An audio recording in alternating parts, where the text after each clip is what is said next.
Good morning and the warmest of welcomes to Chang International Circuit in Buriram. And this is day 2 of round 1 of the 2022 IDEMITSU FIM Asia Road Racing Championship. Yesterday we had free practice sessions and qualifying for these bikes you can see out on track now, the Underbones.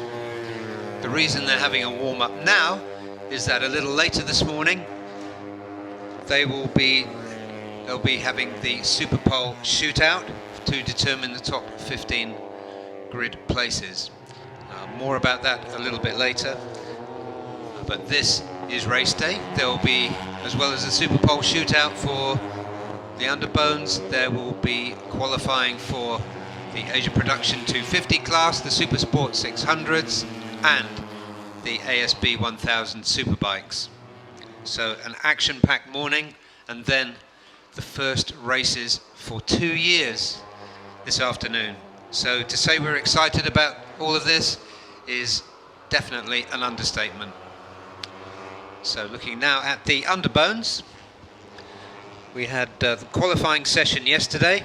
The purpose of qualifying in Underbones is to establish the fastest 15 who are in today's Superpole shootout.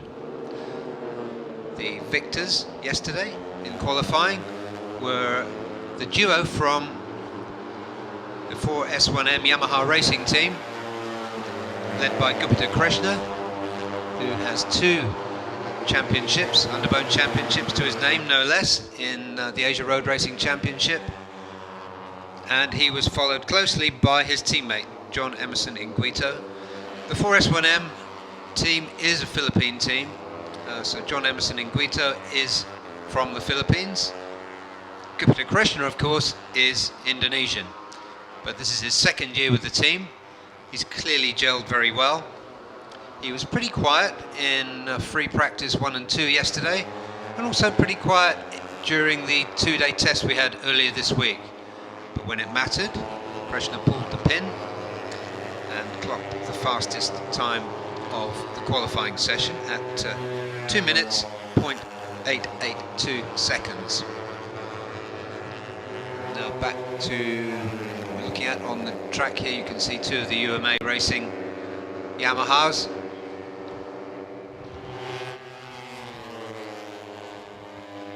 Just going through turn 4. And the bikes we're looking at there are number 43, that's April King Moscado, much fancied Filipino, of the 3 Filipino riders here. We do of course have a Filipino champion for the Underbones, McKinley Carl Paz, who is not racing in the series this year, but the mantle is being taken up by April King Moscado and of course John Emerson Inguito, who performed so well yesterday during qualifying. April King has been racing during the 2-year hiatus period, let's call it that, in the Philippine series, and I believe was not beaten even once. So he has a pretty good racing pedigree. He's out on track there with another Filipino, Giancarlo Mauricio.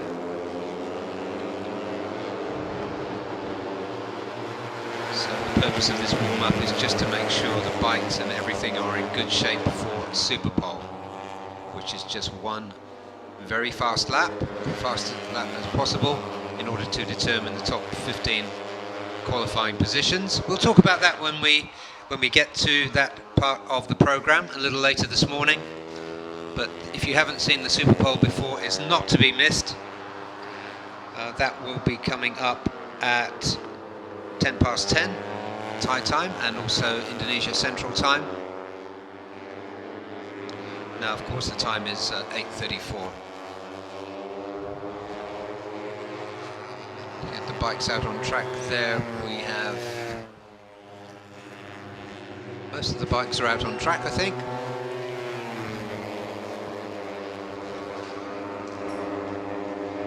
And I'm joined by a legend of the Asia Road Racing Championship,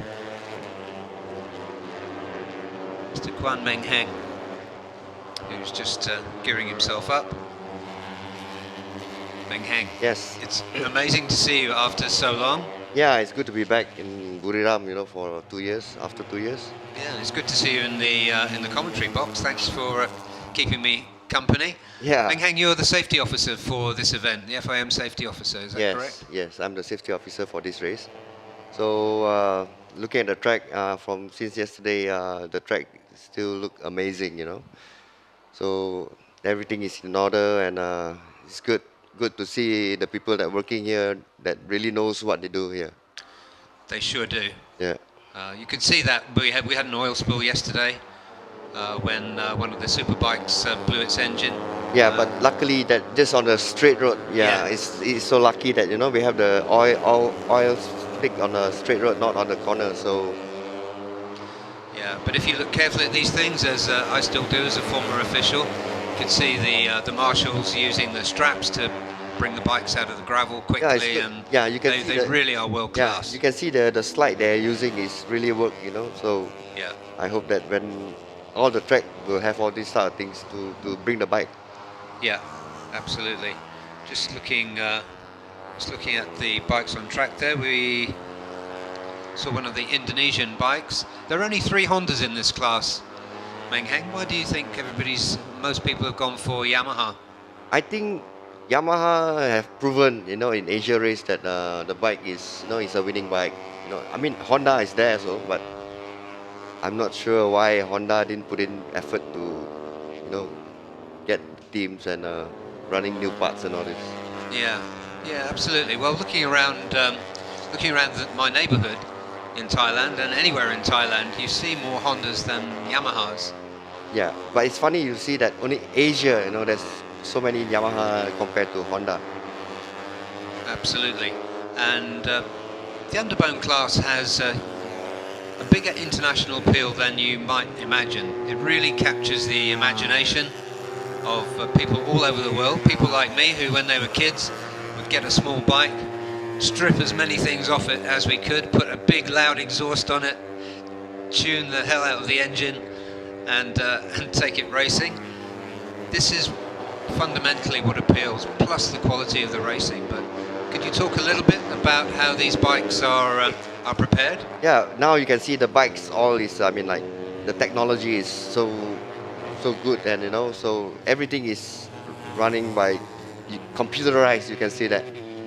Last time you used to see mechanics will bring out a tray, screwdriver, to change the carburetor nowadays. But nowadays they only bring out the laptop. Absolutely. Yeah, they just whatever they want to tune, that's in the laptop, and they just tune it. It's so advanced now compared to last time. Yeah, and what extra power are they getting into these 150cc single cylinder engines? What difference can the tuners make? I mean, apart from all this is also the material for, the cylinder head, the cylinders and all this. It's the material that's the important thing, the most important thing.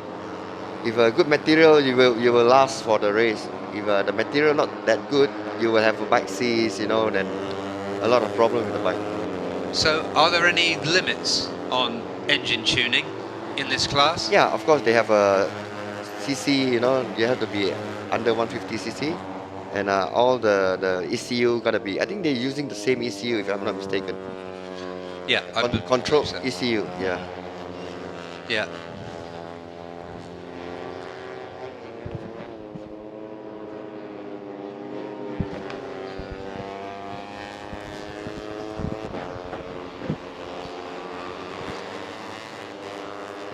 Okay, the director just told me I was being a little bit too loud, so okay.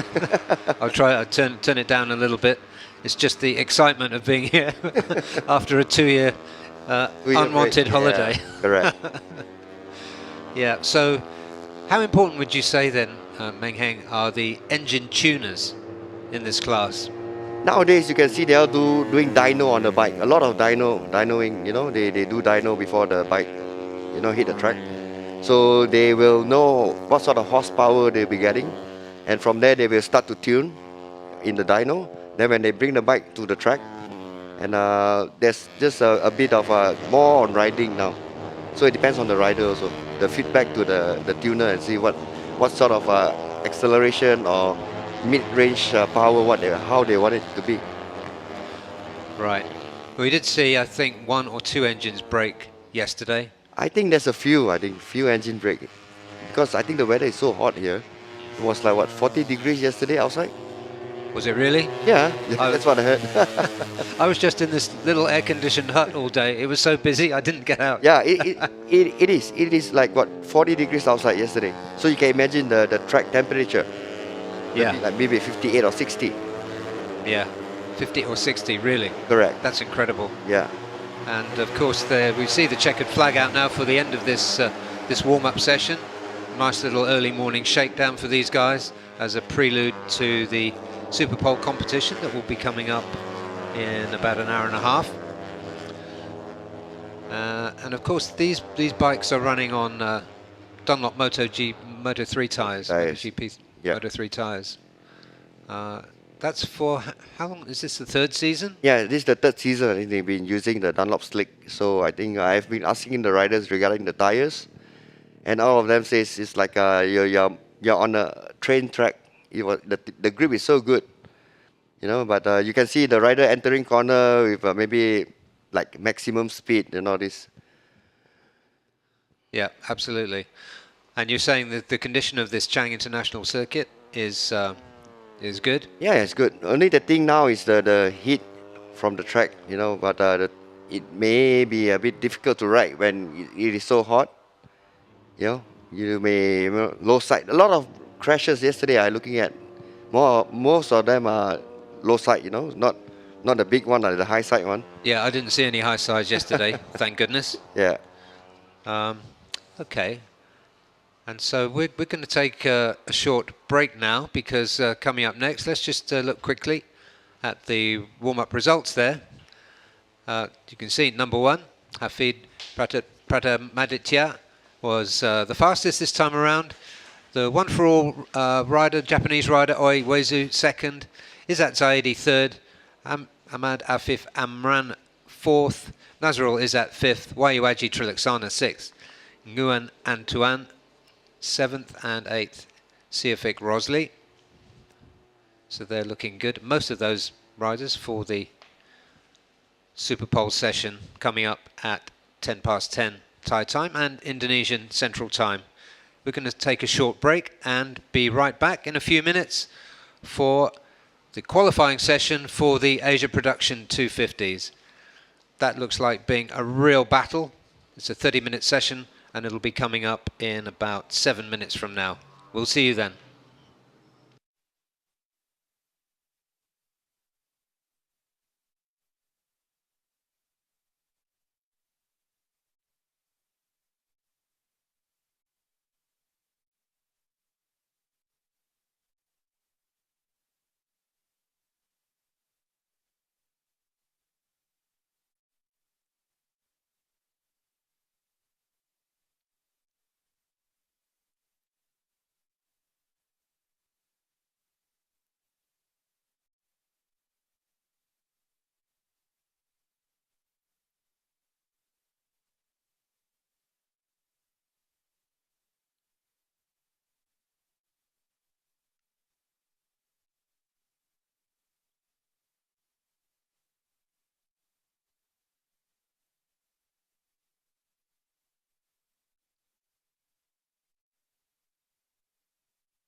Welcome back everyone, and you join us for the beginning of the Asia Production 250cc qualifying session.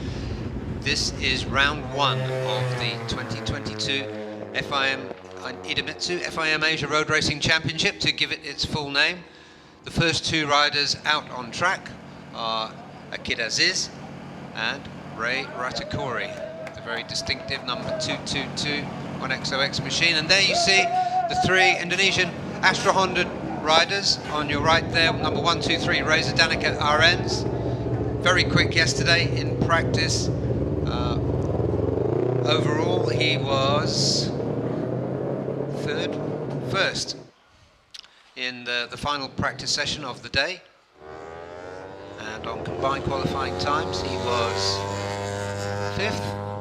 But Reza Danica RNs is very capable of taking a pole position on any track at any day. Very, very quick rider. Of course, he was the 2018 AP250 champion. As we see those Astra Hondas coming out now, there's number 21, Hendra Pratama, another rider who had a great day yesterday, and the new boy in the team, Hurjan Adna Firdaus, who also had a very good outing, not only yesterday in the 3 free practice sessions, but also in the official free practice that we saw on Tuesday and Wednesday. There's Ray Ratakuri and Akid Aziz. Akid Aziz, a great underbone rider, making the jump onto 250s this year for the first time. Great underbone rider, of course, riding a normally configured motorcycle like these is quite different to riding an underbone. But he's been putting the work in, putting the laps in, and been improving the way through. Looking at his performance yesterday, Akid Aziz, his best time was a 1:55. The best time overall yesterday was belonged to the reigning champion, Andy Fadley, who put in a 1:52.6. Of course, slipstreaming plays a big part in AP250 racing, because it is extremely close and will give them advantage, although at these speeds you can see these riders on their out laps, there won't be a whole lot of slipstream, but they'll be speeding up as they come to the end of their out lap and getting down to business. So Akid Aziz and Ray Ratakuri already getting to work. Not yet to appear are the two Kawasaki's of Andy Fadley and Haruki Naguchi, both very fast yesterday, and Musakir Mohammed also not starting, and Astra Honda's coming back in immediately from the out lap. Maybe they'll line straight through pit lane. Let's see what happens. They might be trying to give themselves some time to get some clear track position. But let's see what happens as most of the riders now begin their flying laps. So you can see from the timing screen that Ray Ratakuri and Akira Aziz, no surprise, have very similar times as they were circulating together, just 0.04 of a second between them, 2:06.6. And you can see them coming up the straight towards turn 3. Turn 3 is a 180-degree sweeping hairpin. You can see the riders going around there, and yeah, sure enough, there are the 3 Astra Hondas just trundling through pit lane. Track looks clear, so they're going to work together to see what they can do in terms of getting some lap times.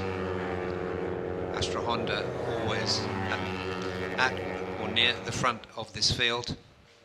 They have a champion there with, of course, Reza Danica RNs. Hergen made a very good start yesterday, and Irfan also. Sorry, Antonita also, and Ananta also very, very fast yesterday. Combined times, Adenanta was 6th with a 153.3. But expect to see these, as we get through qualifying, expect to see them come into the 152 range. Just take a little trundle off there.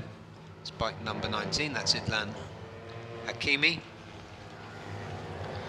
No worries there, taking it nice and safe to make sure he can get back on track without getting in anybody's way.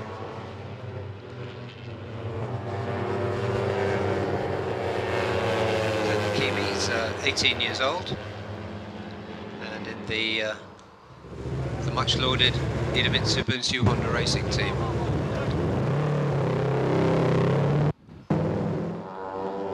Just a glimpse there of, I think that was Cao Vietnam, the Vietnamese rider on the Honda, and more riders trundling into the pit lane. So very much a game of cat and mouse at the moment. The riders don't want to get in each other's way, they want to do their own thing, but they do want to get some kind of tow, some kind of slipstream in order to get the speed up, especially in those the many fast sections of this circuit. So just jockeying really for track position now. There are the 3 Astra Hondas going together with Hergen at the front. Adenanta, number 21, just in the middle and going through to lead that pack. Best time on the board so far, it belongs to Aldi Satya Mahendra with 2:03.8. So that's a marker for the others. And on your screen there is one of the Indian riders, a very popular rider, especially at home. That's Setu Rajiv, and looking there at another Honda. That's the Thai Honda of Piawat Patumios. Very promising rider coming through the Thai Honda system. And there is a close-up of Setu Rajiv. He was able to continue racing during the winter in India. He won the 150 championship, which they were running at several circuits.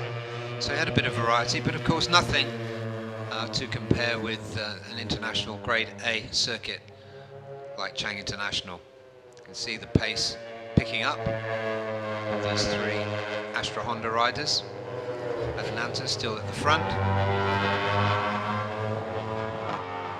They're coming up behind a slower moving Yamaha, so hopefully that rider won't get in the way. And pushing there, let's see who's going to go through as they come down to turn 12, the final turn on this Chang International circuit. Very tight corner. We always see drama here all the way through the race, but particularly on the final lap. So let's look at the times as they've gone through. So Reza Danica picks up the top slot on the timing sheets. He's just running behind Adenanta at the moment on track. He clocked a 153.3 that time around, 10th quicker than Adenanta. And the same for Herjun. And there's Aldi Satya Mahendra, who just dropped off the top spot there, down to 7th as the riders pick up the pace. And there is Idan Hakimi coming out onto track. 18-year-old for Bunsu Honda. And in the pits there, Aldi Satya Mahendra.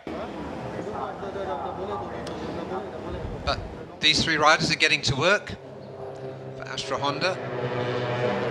The boss is going to be pleased with them, cooperating nicely. I think that's Cal Vietnam trying to get a tow from them, just behind,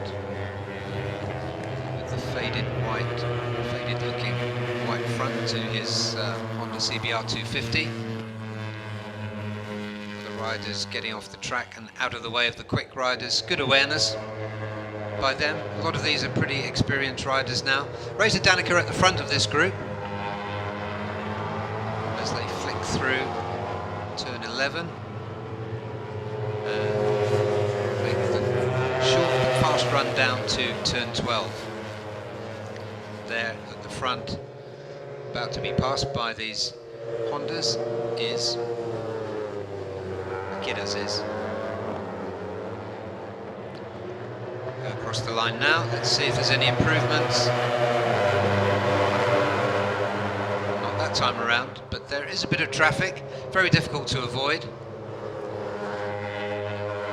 which is why you've seen several riders trundling through pit lane to try to come out on a bit of clear track.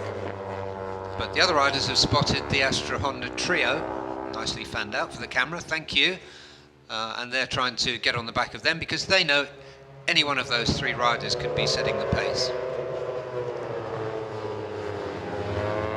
Through turn 3. Nice and tidy by all these riders.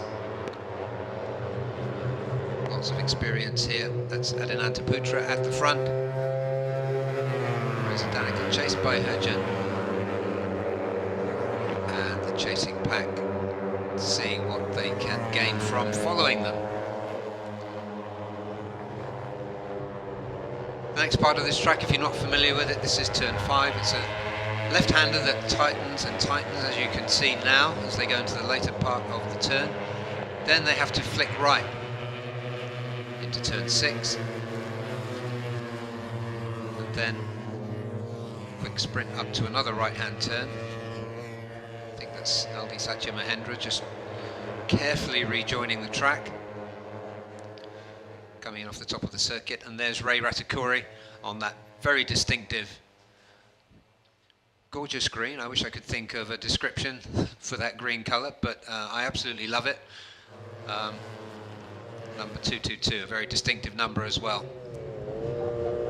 There's Piawat Patumyos, number 188, Honda Racing Thailand rider, very quick, race winner, and one of the younger generation that's coming through the very smooth running talent promotion system that Thai Honda have. So now Piawat has jumped to the top. That's a 152.8, so he's the first rider into the 152s. Adinanta Putra is next up, 153.1. So these times are coming down steadily. There's a group there, and there is the reigning champion, Andy Fadley. Oh, sorry. No, we're looking at Andy Fadley there, number 108. And the bike there, possibly of Aiki Yoshi, his teammate. Anyway, back to the action. And watch them here, going through turn 4. Some of these bikes will probably be going through turn 4 with the throttle open. Let's talk to one of the riders and see if that is the case. I certainly know one former GP250 rider who took a 400 Yamaha, I think it was, through turn 4 flat out. He said it was quite exciting. And Ray Ratakuri, 222. He's getting out of the way of the faster people there. Faster for now. Ray Ratakuri another race winner and another experienced rider. Hurjun sticks his leg out to say he's going to come into the pits next time around, as do about half that pack, more than half the pack. Following him in is Seti Wan, I think that was. And there go the three Astra Honda bikes. Pia Wat coming in, and so is Setu Rajiv. Setu Rajiv currently on a 154.9, that's a decent time for him. I spoke to him and the other Indian rider here, Senthil Chandra Sekaran. They were both happy with the progress they were making. So here we're down with bike number 37, that's Aiki Iyoshi. We'll be back in just 1 second.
Okay, we're back, and the Thai rider, Piawak Patumyos, is still sitting at the top of the timesheet with a 152.8. Ray Ratakuri, who currently is in the pits, as about 2/3 of the field are at the moment, is lying second on a 153.1. But do expect these times to come down into the low 152s by the time this session is finished. And we've got 12 minutes remaining on the clock, so there'll be some preparation going on for the final time attacks from all of these riders.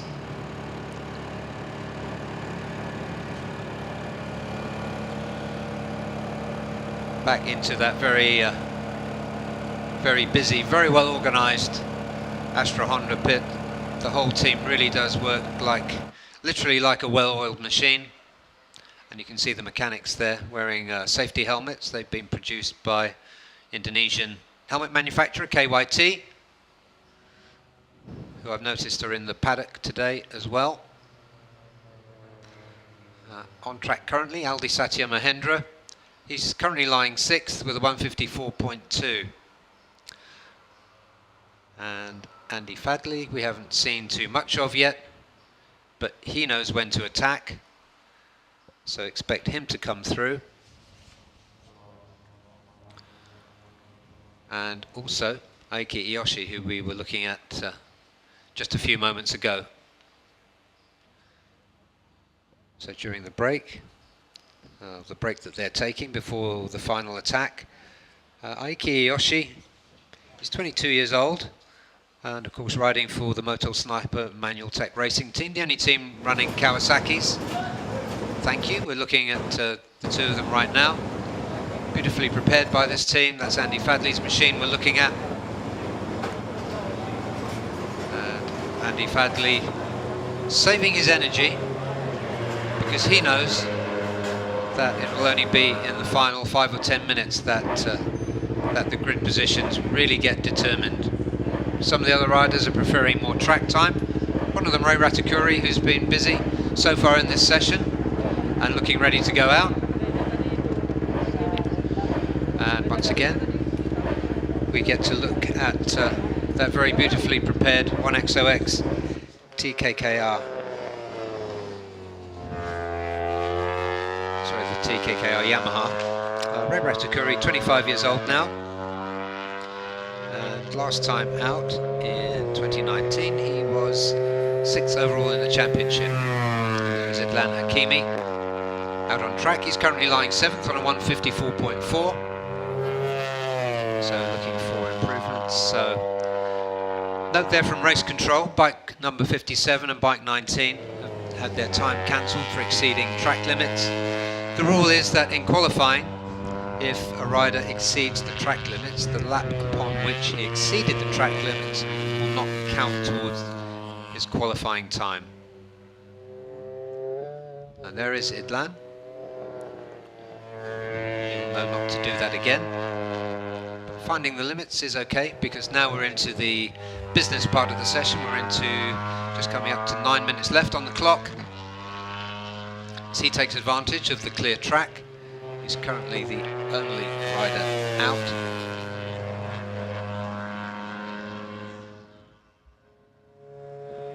Idlan Hakimi, I say the young rider, 18 years old, the 18-year-old Malaysian riding for the famous and incredibly successful IDEMITSU FIM Honda racing team. And now you see the other contenders going out. Hakimi is racing in Malaysian Club Cup Prix, which nearly all the Malaysian riders in this championship have come through the Malaysian Cup 3. If you haven't seen them before, and if you are watching on Facebook, I do recommend that you follow Malaysian Cup Prix, because it's a fantastic racing series that does produce champions, among them riders in the superbike class like Zakwan Zaidi and Aslan Shah Kamaruzaman.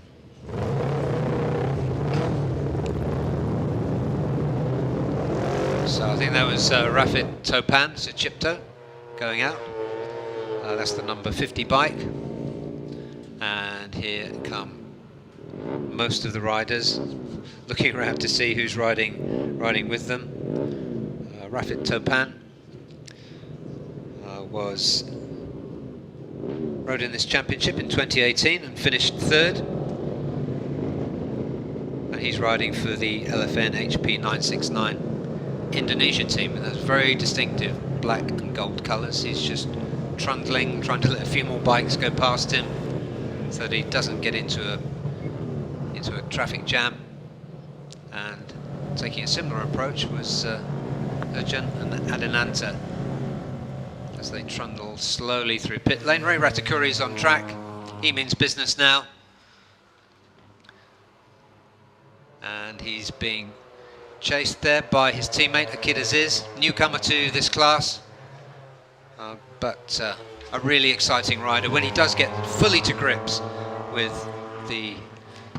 riding 250, he will be certainly a one to watch.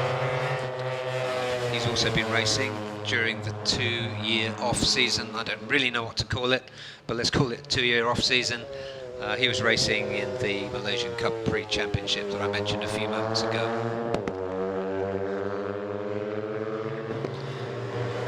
In 2019, he was 2nd in this series in the UB150s. So following closely his senior teammate. They both know their way around very well, but Ray Ratakuri more so on a 250, which is a slightly different experience as they go up the straight between turn 1 and turn 3. Braking for turn 3, nice and steady. A kid looks like he's holding back a little bit, but it'll pay dividends, I'm sure, to watch Ray, who just looks behind him to make sure everything's okay. Nice bit of mentoring there by Ray Ratakuri. Hopefully Akid Aziz will soon reach the stage where they're challenging, and maybe the relationship between them will be a little more edgy. And Akid taking a look up the inside, looking more and more confident on this machine. He's currently, let's look at his time now, Akid Aziz 155. Fastest time so far was by Pia Watt, 152.8, but the times are about to start tumbling because most of the top contenders two men on track here, the two 1XOX TKKR machines are on their out laps.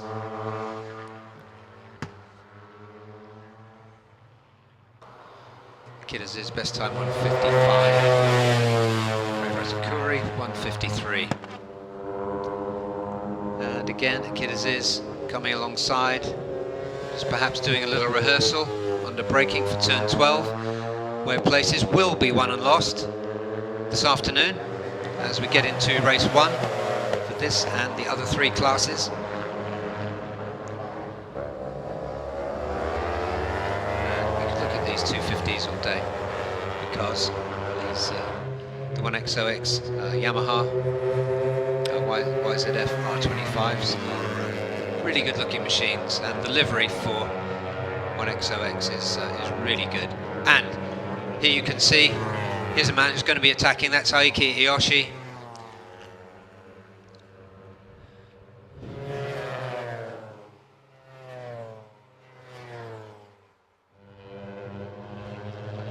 Aiki Iyoshi.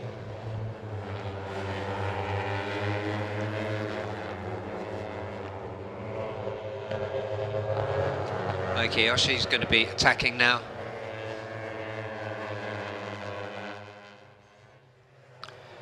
He's been chased by Idlan Hakimi.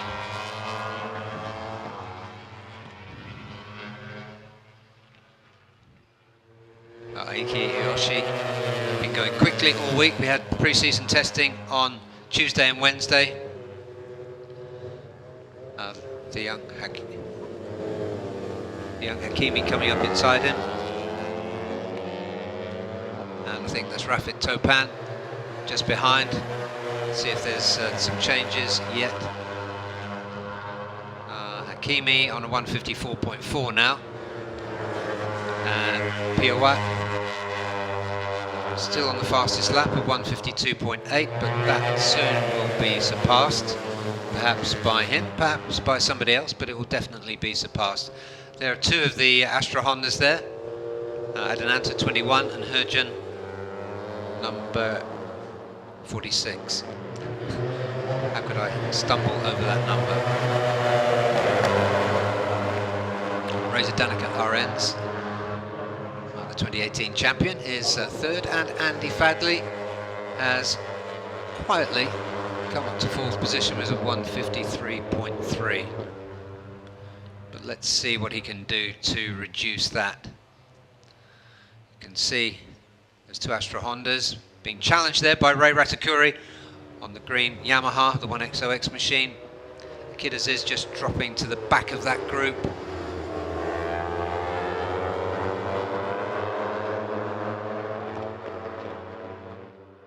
So let's take a look as they come through.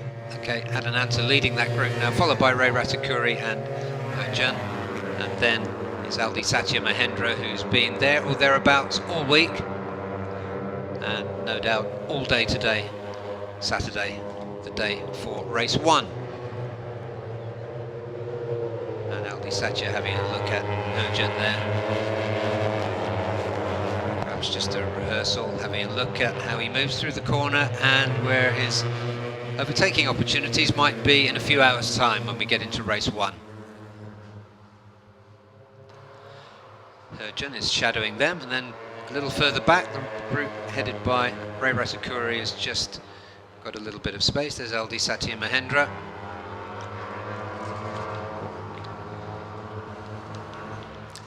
LD Satya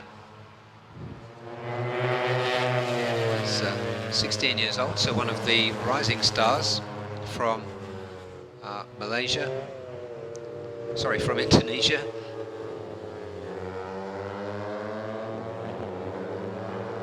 Indonesia Yamaha, and has been really impressive this weekend.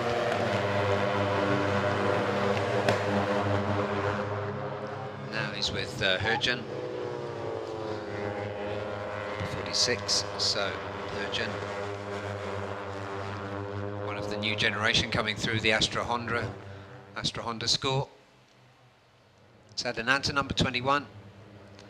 It's been at or near the front all the way through. Expect that to continue for the rest of the day. No change at the top. So it looks as though Pirouette's time of 152.8 will be good enough for pole position for race 1 this afternoon.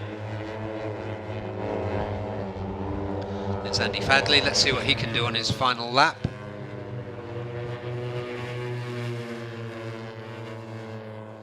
There he goes, 108. He's at the front of that group. There's nobody in his way. Let's see what he can do. He's been chased there by Pirouette. Maybe Pirouette will improve his time. Let's see. I'll be surprised to see these two off the first 2 rows.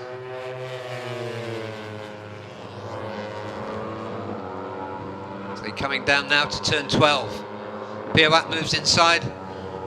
Andy Fadley just cuts across him. Nice and neat at the exit to turn 12, and Pirouette banks that early 152.8.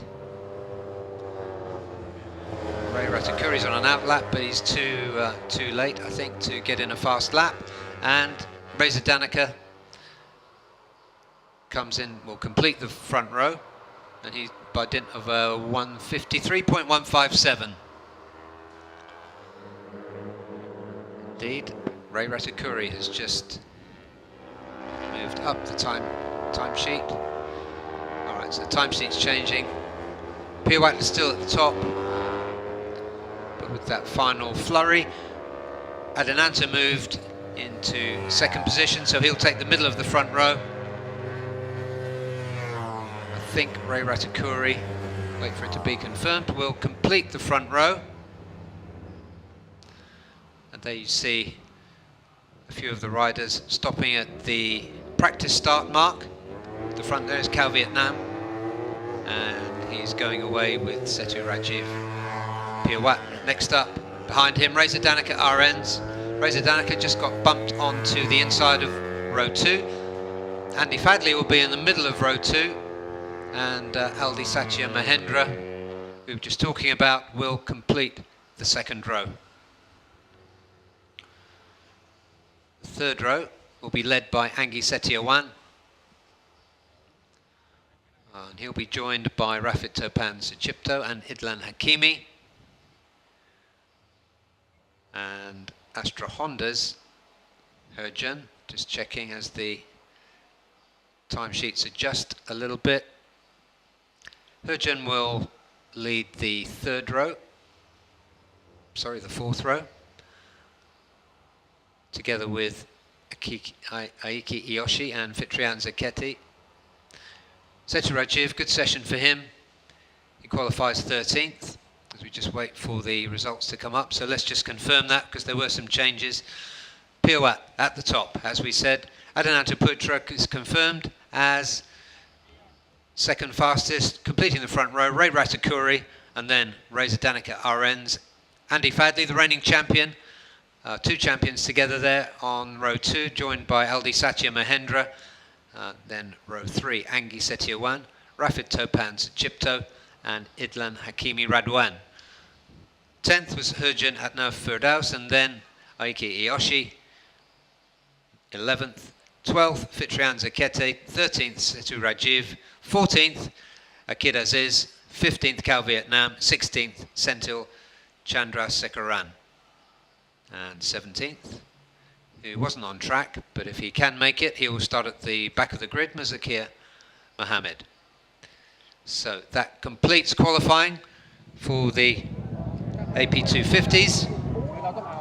The race this afternoon is scheduled to start at 5 to 2, 13:55 Thai time and Indonesia Central Time. We're going to take the shortest of breaks and look at the highlights.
Welcome back to Chang International Circuit. This is the beginning of the Supersport 600 qualifying, and if you're just joining us on the live stream, then welcome. This is round one of the 2022 Asia, let's give it its full name, IDEMITSU FIM Asia Road Racing Championship. Something I haven't got used to saying because we've had a 2-year pandemic-induced hiatus, but now we're very much back. Yesterday was free practice. These Supersport 600 machines, like the AP250s and the 1000s, had 3 free practice sessions yesterday. Now they're going out for qualifying for a 30-minute session. There's 28 minutes left on the clock now, but of course, like most qualifying sessions, most of the action will happen towards the end. But before that, there's plenty to look at. One of the fascinating things about the returning FIM Asia Road Racing Championship is new tyre development by Dunlop. And what you'll see as we go through, and I'll come back to this point, is that there are qualifying tyres. That's the big news, which we'll see in action towards the end of this session. Each rider has 1 set of qualifying tyres. And if you're sharp-eyed and you can see the green flash on the tyres, that will mean they're on qualifying tyres. You won't see those yet. The green flash you could see there was just from that very distinctive green 1XOX machine. We're just looking at on track there at Kanatat Jamin, a young Thai rider being brought through the Yamaha Thailand talent system. Been going pretty well in his first outing in this championship on 600s. He had a big crash yesterday at turn 4, but he's okay now, and so is the bike, importantly. And the number 24, that very distinctive bike you can see on track, is the 1XOX machine of Isam Iqmal. Just launching the rear in the air, doing a stoppie on the curb. Shows a little bit of confidence in the bike. So he's just running around as they warm up with Kanatat.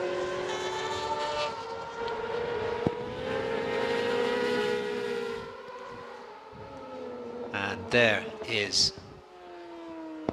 Ibrahim Noureddin was the fastest rider yesterday.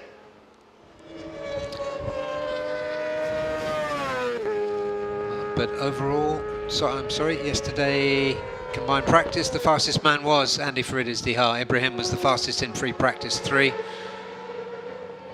They were both in the 139s, so thinking about the times now as we look at Ibrahim on the SIC bike. He did 139.5, as did Nakarin Atirat Pubapat, Chip Nakarin. Almost identical times with Ibrahim and Irfan Ardiansir on 139.6. Krichapong Kausonti, another of the riders going through the Honda Racing Thailand system. He did 139.7. And Malaysian favourite, Karo Idem Pawi, Super Kip, he was also in the 139s with 139.8. And Helmi Asman, the former Underbone champion who leapfrogged 250s 1 or 2 seasons ago to go into 600s, is on the he was on 139.9, so it was those 8 riders in the 139s. When they put on the qualifying tyres, expect those times to come down significantly. And Nakarin Atira Puvapat is already on 139.481.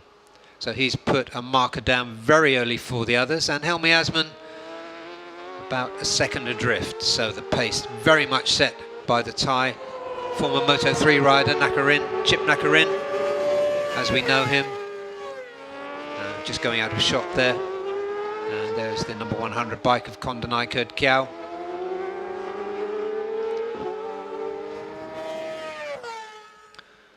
And he's being chased there by Ferozi Torakatula. Ferozi, the Indonesian Yamaha rider. His best time from practice yesterday was 1:40.6. So he'll be looking to improve. So he gets chased around by Kondonai.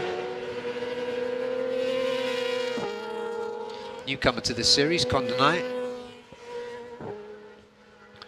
He's riding the EEST NJT Racing Honda. One of the other big stories was we look at leading light there, Galang Hendra. Galang Hendra, of course, has World Championship experience under his belt as well, one of many in this class. But, Galang, what's he been doing in the last 2 years? Well, he's spent 5 years in World Supersport, 3 years in the 300s, and the last 2 years on the 600s. So a lot of international experience coming in here. And Nakarin, we already mentioned, has Moto3 experience under his belt.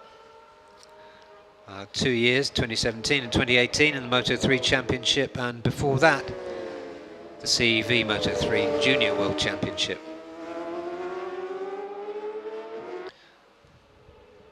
And Pauli, of course, another very experienced international rider. Krichapon Kausonti, another Thai rider, this time on Honda. He's moving up the order. He's put in a 140, but Andy Faridas-Dihar, as he did yesterday, has come into the 139 zeros with a 139.088. That's about 0.03 of a second slower than his best time yesterday. So he spotted the marker put down by Chip Nakarin, and he's replaced it with his own. And there's Ibrahim Noureddin, currently lying third with a 139.8, so they are coming into these times. So let's imagine when the sticky tyres, the qualifying tyres, go on later in this session, that those times will come down into the 138s as we watch Ibrahim sliding his way through turn 3 and on to the fastest part of the circuit. These bikes will be hitting around 250 kilometers an hour before coming into turn 4. We go back to the top of the circuit. That's Irfan Ardiancia, who also had an impressive outing yesterday. His best time, 139.6.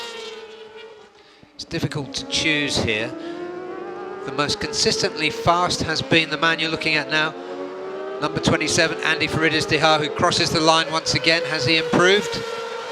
No, that was a 139.5, but you can see that his pace is very, very good.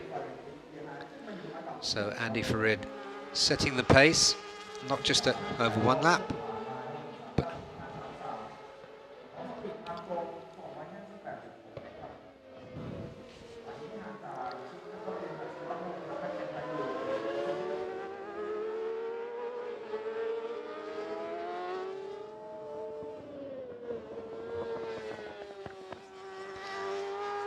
and let's just take a look next time at Andy Faridas-Dihar to see if he used his qualifying tyres early in that session. But first, we'll look at Galang Hendra Pratama. Best lap so far, 140.558 now. It looks like, let's see if we can take a look at the flash on the tyres there. It's his teammate there. Ferozi Torakatula, and number 32, of course, that's Helmi Asman. We need the light to catch those tyres just right so we can see the colour on the tyres. If there's no colour, then means they're medium. There is Helmi Asman. He had 2 seasons on the old Honda. There is Chip Nakarin, 139.4. So I wonder if he's stopping for his qualifying tyres.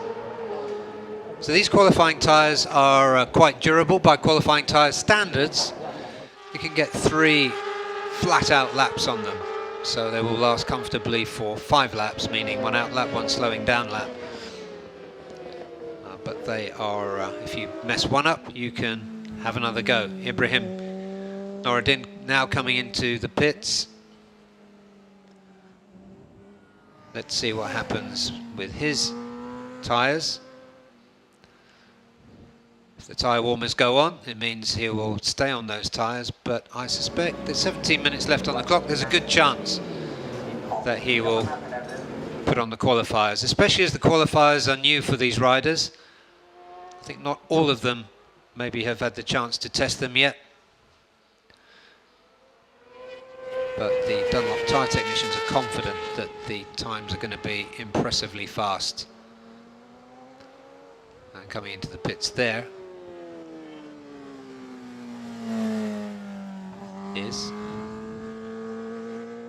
Sorry, I lost that one. That was Helmi Asman, I think, coming into the pits. But now many riders coming in. Andy Farid Izdihar, we believe that his best time was set on qualifying tyres. So there he is, yep. There he is on qualifying tyres, coming back into the pits. So that means his best time, which he set of 1:38.665. As expected, the qualifying tyres took the fastest rider here so far, Andy Farid Izdihar, into the 1:38s, 1:38.665. Job done. Let's see what happens when Nakarin and Ibrahim and Ratapong Willerot, who we haven't seen yet, put on their qualifying tyres. And of course Galang Hendra, Paui, Krichapurn, Helmi. There are so many that could challenge there. So let's see what happens. The next 15 minutes or so is going to be very interesting. So at the top, we've got Andy Farid Izdihar. Time set on qualifying tyres, 1:38.665. Second, Ratapong Willerot, 1:39.118. And we're looking at the Yamaha Racing Indonesia pit there. So Ratapong Willerot on a 1:39.118. So there you can see, have a good look there at the qualifying tyre being taken out of Andy Farid Izdihar. So that's done its job. And another nice warm tyre going on there. I believe that they're allowed 1 set of qualifiers each. So the rest of this session might be for setup for Andy Farid. Into the pits now comes Yanapan on the Yamaha, as Galang Hendra on the number 55 Indonesia bike. You can see the green flash there. He's on qualifying tyres, so he'll have 1 out lap and he'll have up to 3 fast laps, but expect to see him pushing as he completes his out lap.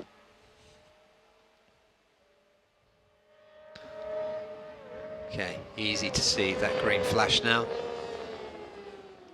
Dunlop are also running a new front tyre for the 600s and 1000s in the FIA Major Road Racing Championship this year.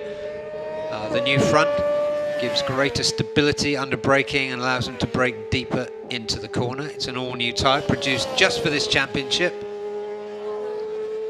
So watch Galang Hendra just go around turn 4. Now he's tipping into the tightening, tricky turn 5.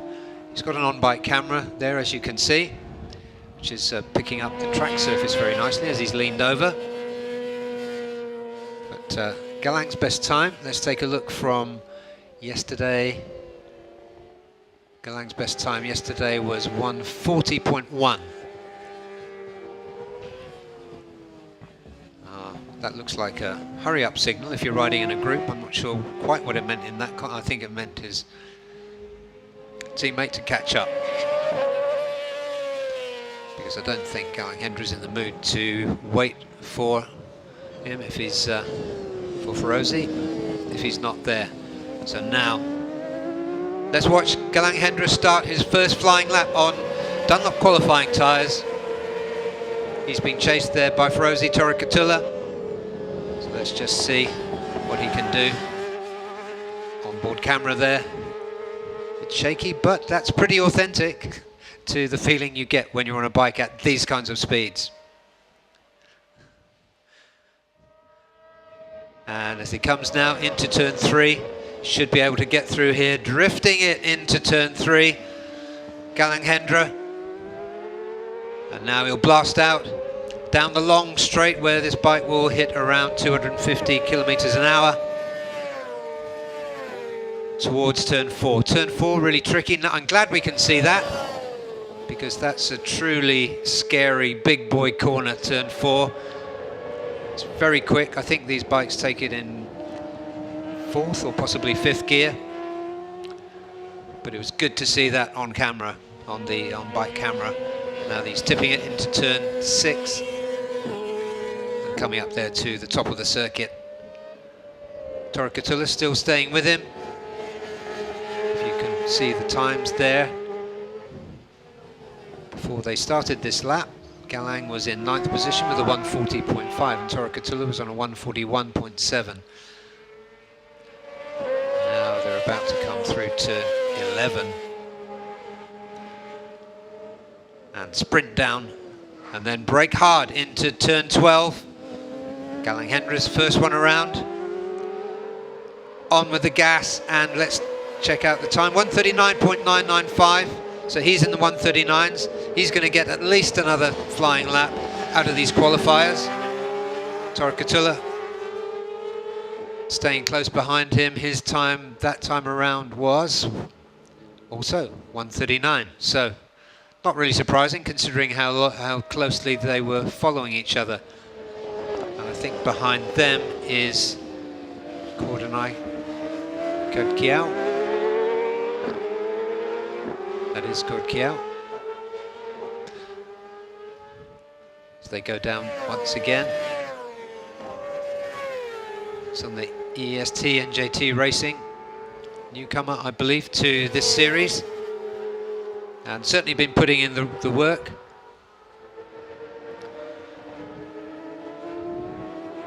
Into turn 5. That technical tightening turn. Seems like you're on the edge of the tyre forever as you go through there, and then flicking it right into turn 6. Up to turn 7, another right-hander. And then turn 8 is another right-hander. There's Chip Nakarin.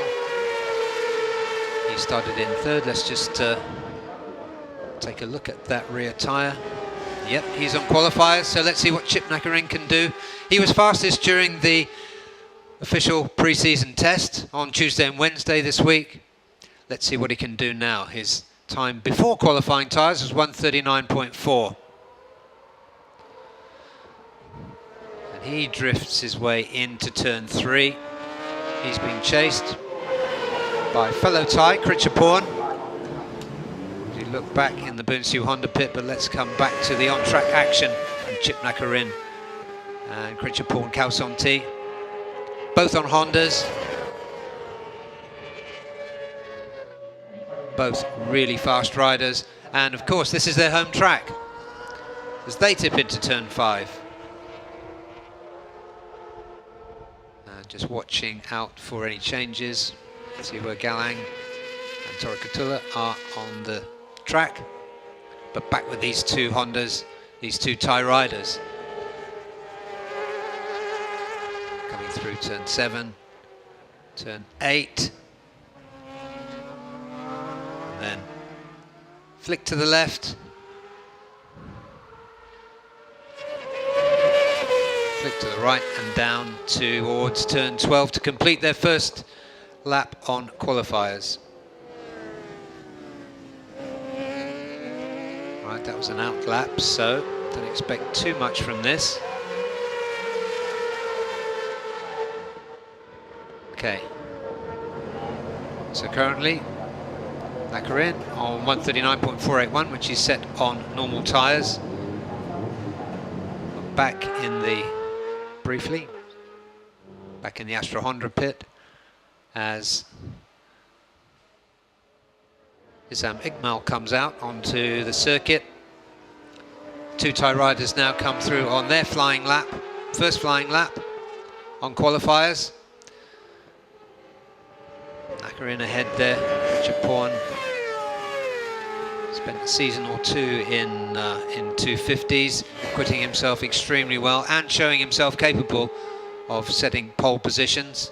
So little between the riders here, as we were looking yesterday and during the pre-season test on Tuesday and Wednesday. There was at most half a second to choose between the first top eight riders. So let's see what happens this time. Andy Farid is at the top currently on a 138.665. Let's see who's going to join him in the 138s. As he heads out again. This will probably be set-up time for this afternoon's race. And Chip Nakarin tips into turn 12. His first flying lap on qualifiers. They can get, as I said, up to 3 laps out of these. He didn't improve that time. That was 139.49. But he's got another 1 or 2 laps that tyre will deliver the grip for him. Look at another group of bikes out now. Flashes of green everywhere, so all these bikes are on qualifiers. There's just over 6 minutes remaining of this qualifying session, so it's definitely business time. As Condonai there just ran wide, so that lap won't count for him. That will be taken off his list of qualifying laps. So running down the order now.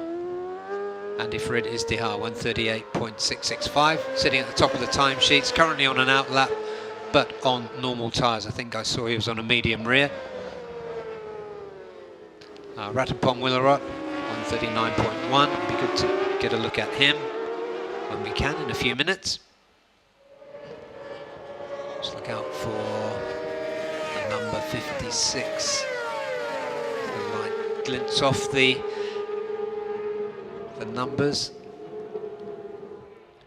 Ratapong with a 139.1, I believe, was set on regular tyres, but I'll wait for confirmation of that. Andy Farid has shown that the qualifiers can get you into the 138s. That time, by the way, was 0.4 off the best time that he's done this week. 0.4 faster than the best time he's done this week.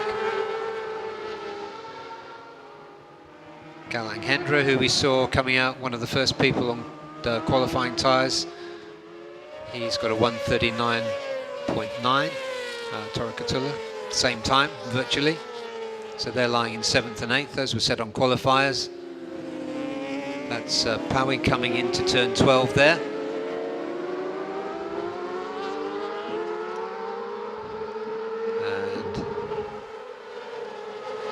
The timing screens jump around. I think that was an out lap on qualifiers for Powie. And here is Andy Farid Izdihar.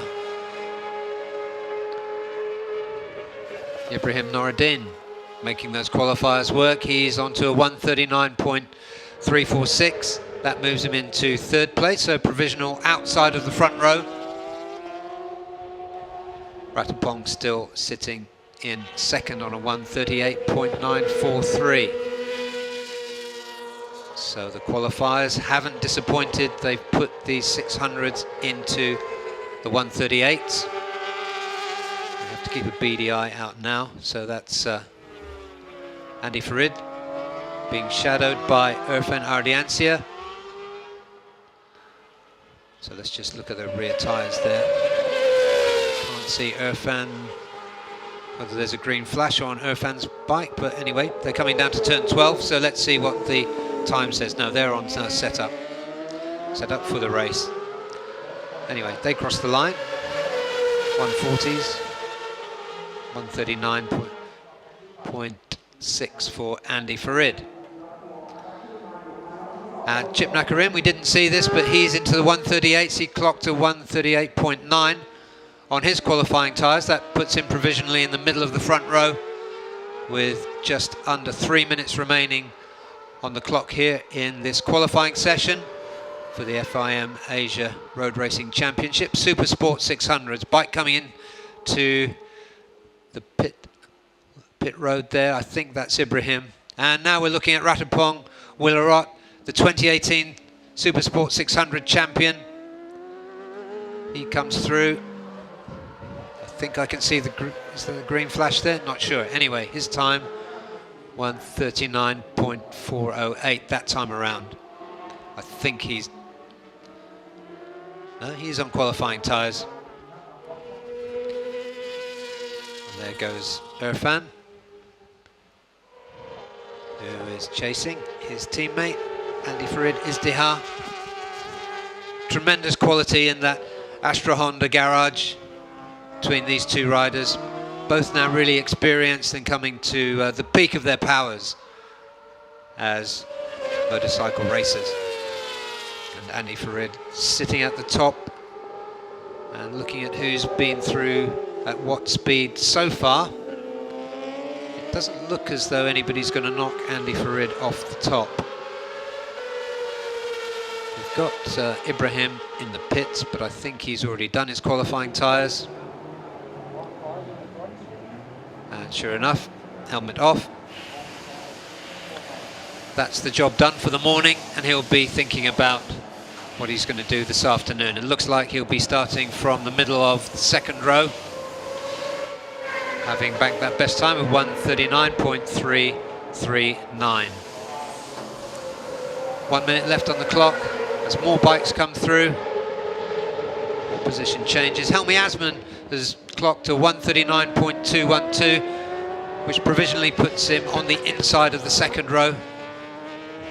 Nice lap from him. And we go back now to Yanasorn on the Yamaha here.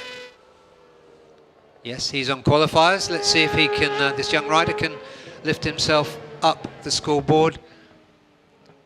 Currently lying 14th on a 142, but putting the work in this very distinguished field. But the way it looks now, there's going to be the front row in the 138s. Let's just watch Yanasorn, see what he can do on qualifiers. He's going to get one more lap. He's just crossing before the checkered flag comes out. So that time around he was 142.431, so he didn't improve his time. Andy Farid has gone through, and it looks like he's going to be the pole man. Chip Nakarin, he will have done his well and truly cooked his qualifying tyres by now. He looks like being in second place, in the middle of the front row, by virtue of a 138.902. As some more bikes just come. Bit of a snake there from Galang Hendra, who's looking like he's going to be on the third row. Well, let's just see as the final times come up on the screen. But we can safely say that Andy Farid Izdihar, the Astra Honda rider, has bagged pole position for this first race and the second race, the first round of the IDEMITSU FIM Asia Road Racing Championship.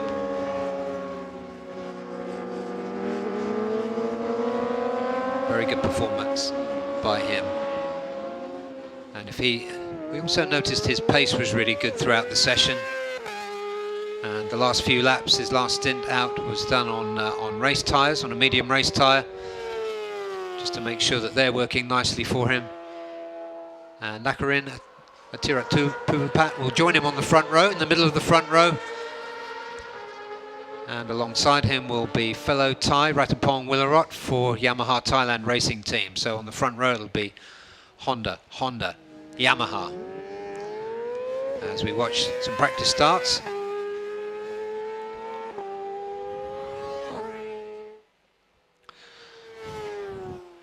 And we just saw Kondanai blasting away from the practice start, as some of the riders have some practice up there. As the results come up now, official Andy Faridis-Diha, pole position, second position for Nakarin Atiratupuvaphat.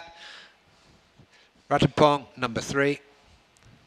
Fourth, Helmi Asman, inside of the front row. Nice position for him to start from. And fifth, Irfan Ardiancia. Sixth, Ibrahim Noradin. Seventh, Krichapong Kausonti. And eighth, young Thai rider Kanatat.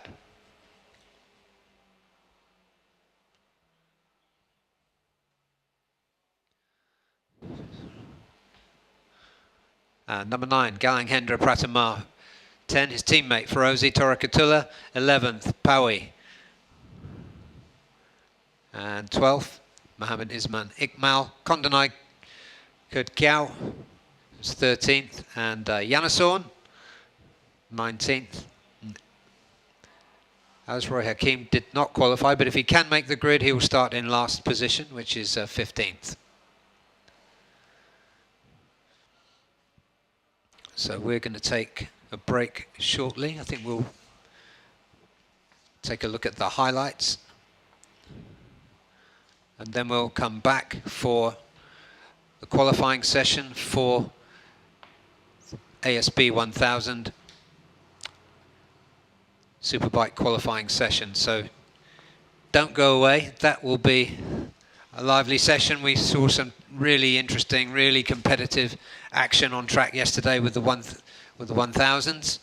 They're going to have a 40-minute qualifying session, which will be beginning in just a few minutes from now. They'll be beginning at 10:50 Thai time and Indonesia Central Time. We'll be right back with you for that, so please stay tuned.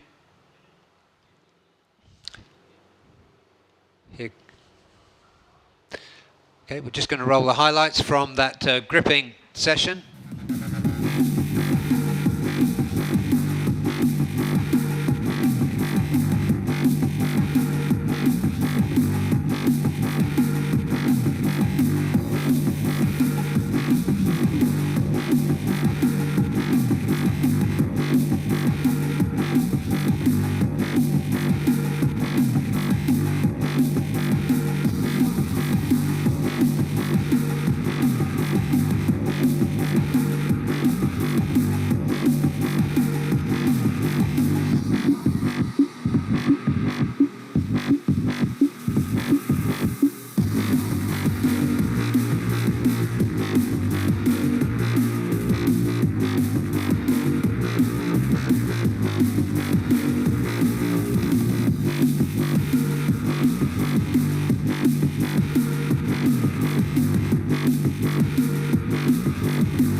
That's the 600s done. We'll be taking a break, and to correct what I said earlier on, we'll be back, in fact, at 10 past 10 for the Superpole shootout for the underbones. If you haven't seen an underbone Superpole competition before, then you are in for a treat. We'll see you in just a few minutes.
Welcome back. You're joining us for the Superpole competition for the Underbone 150 class. Just watching April King Moscato join the track. So to explain what happens here, if you haven't seen an Underbone Superpole competition before, or if, like me, you may have forgotten the procedure, because it's been 2 long years since we last saw it. This is to determine the top 15 grid position. So the 15 fastest qualifiers from yesterday afternoon's session are here. They go out in reverse order, and they go out in groups of 5.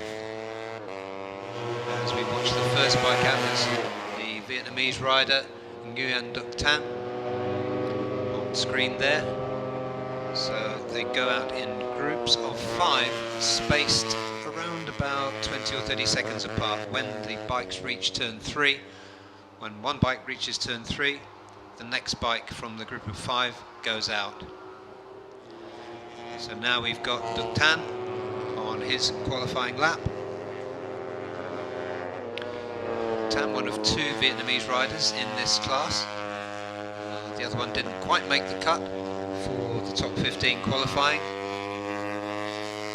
That there is Dimas Julio Abmoko, who's begun his flying lap. It's number 193. His time yesterday was 2:04.84. The fastest time was 2 minutes point 88. As we watch here, back with Duc Tan on the Vietnamese Honda.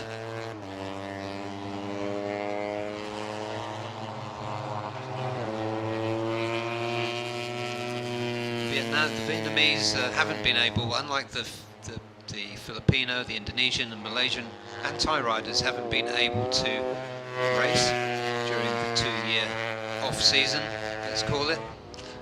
So they've spent a lot of time reacclimatizing themselves to riding quickly.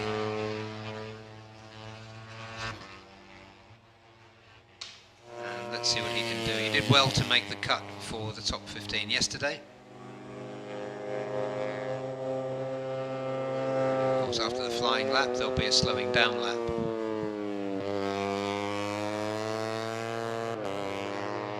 So let's just check the time now. That's a 2:07 for Nguyen Duc Tan. So let's see, that will place him no lower than 15th. Here now is Dimas Julio Abmoko on the distinctive black and gold LFN machine. He's coming up to complete his flying lap. That's a 2:06.883. So, a second or so quicker than Duc Tan, who was the first out. Third, now we're looking at the Filipino rider Giancarlo Mauricio, one of 3 Filipinos here. He comes into turn 12, nice and tidy, and crosses the line with 2:05.7. So they've gone in order so far.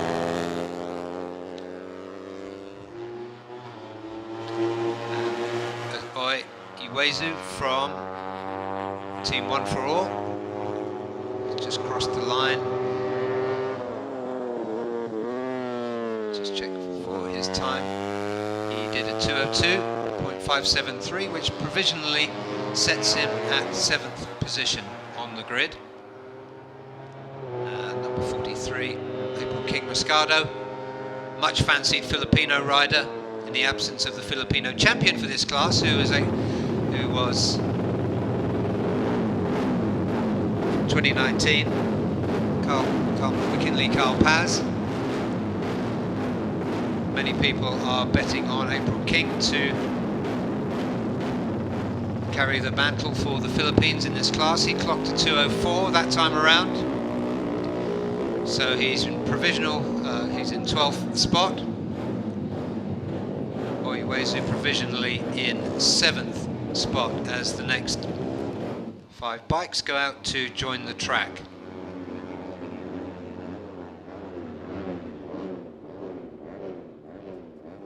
Just take a look as the next ones come through.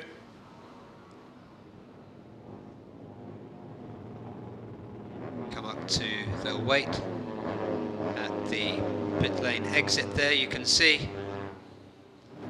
And then they'll go out one by one, and as each one reaches turn 3, the next next rider will be released.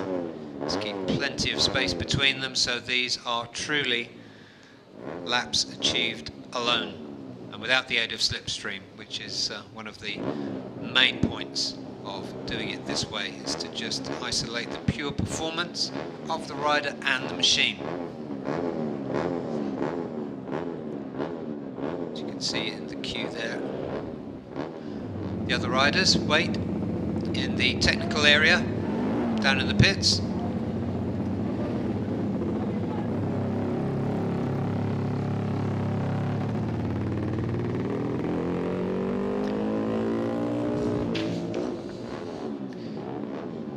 That was Hendra Pratama joining there,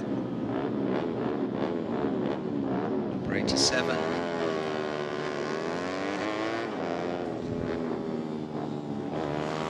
Is that Saidi? Joins the track.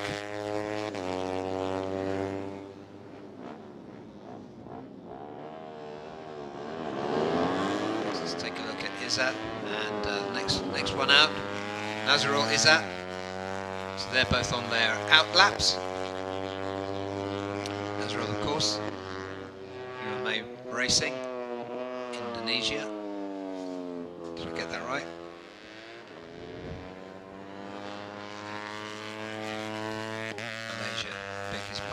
And there's Ayman Tyrudin joining the track, number 55 for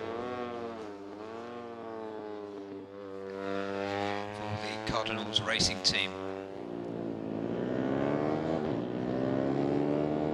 And next out,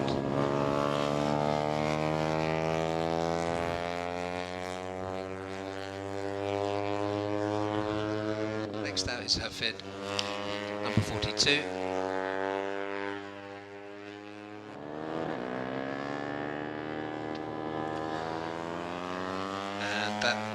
Bike joining the track there is Thai rider Pirapong Louis Bumpeng, much fancied for the win here.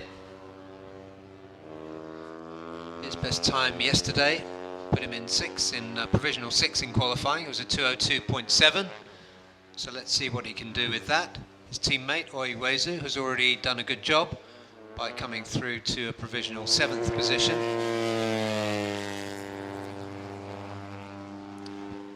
In fact, his teammate Oi Wezu, if you just look at the Superpole times so far, is number 1.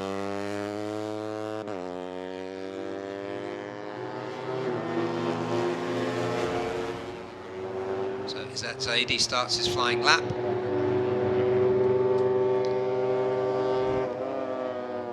He'll be looking to beat his 2:03.4 yesterday and push himself as far up the starting grid as possible. Very experienced rider, very quick race winner. Izzat Zaidi would be a good bet for a podium on either or both days, depending on how much money you want to risk. And the bike's running really nicely. Look back there at number 55.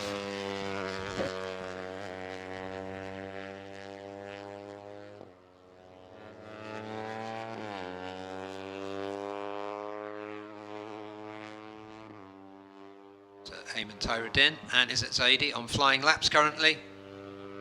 I'm just looking at Ayman there.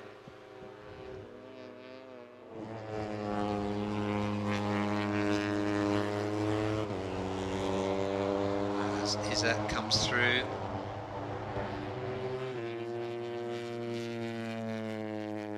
The top section of the track.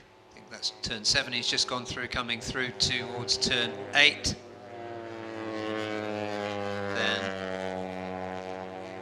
Right-hander, and a left and a right, and that will put him, and the left and the right, and that will launch him down towards the final turn, turn 12. So here he goes. Currently 150 on the clock. How long will it take him to reach the finish line from there? Brakes looks nice and tidy. Uses the rumble strip. his clock to 203.5. So 2.3.5 puts him into provisional second place. As we look now at Ayman Tyrudin, he stops the clock. Sorry, that's Nazarul Izzat stopping the clock at 203.35. So Oizu, provisional pole. Nazarul Izzat second. We look at Ayman Tyrudin going through now, clock 205. So the provisional positions are Oizu, Tyrudin. Let's keep our eyes on the track here as these riders come through, because the next one through, the much fancied Pirapong, Hafid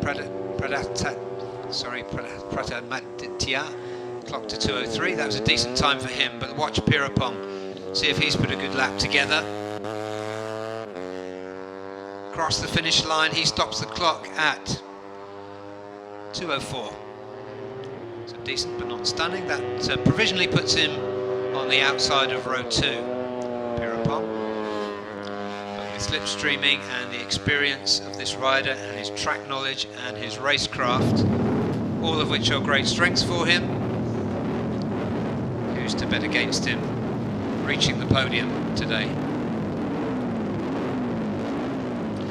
And the next group of 5 bikes will leave the technical area and head up towards the pit lane exit.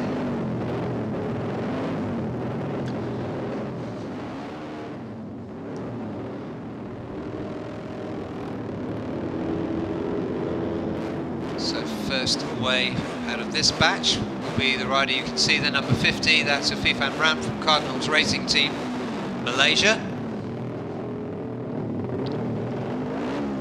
Tucking in behind him will be Siafik Rosley from UMA Racing Yamaha.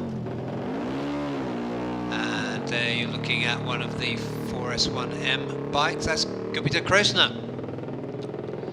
who's the fastest man out. He'll be the last one away, as he clocked the fastest time in qualifying yesterday.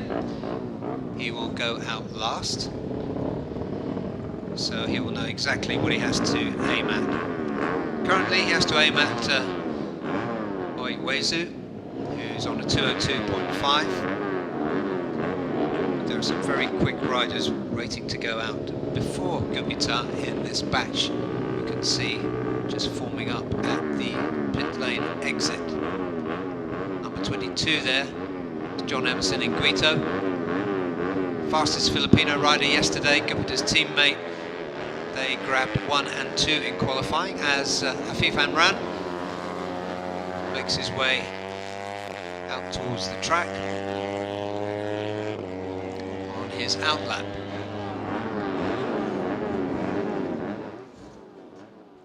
So Afifan Ran, followed by Siafik Rosley.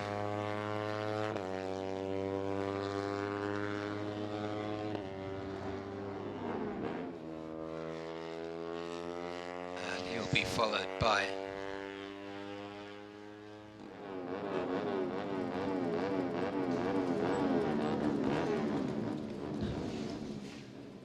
another 2 times champion, just waiting to go out there. And there he is for 1XOX Yamaha.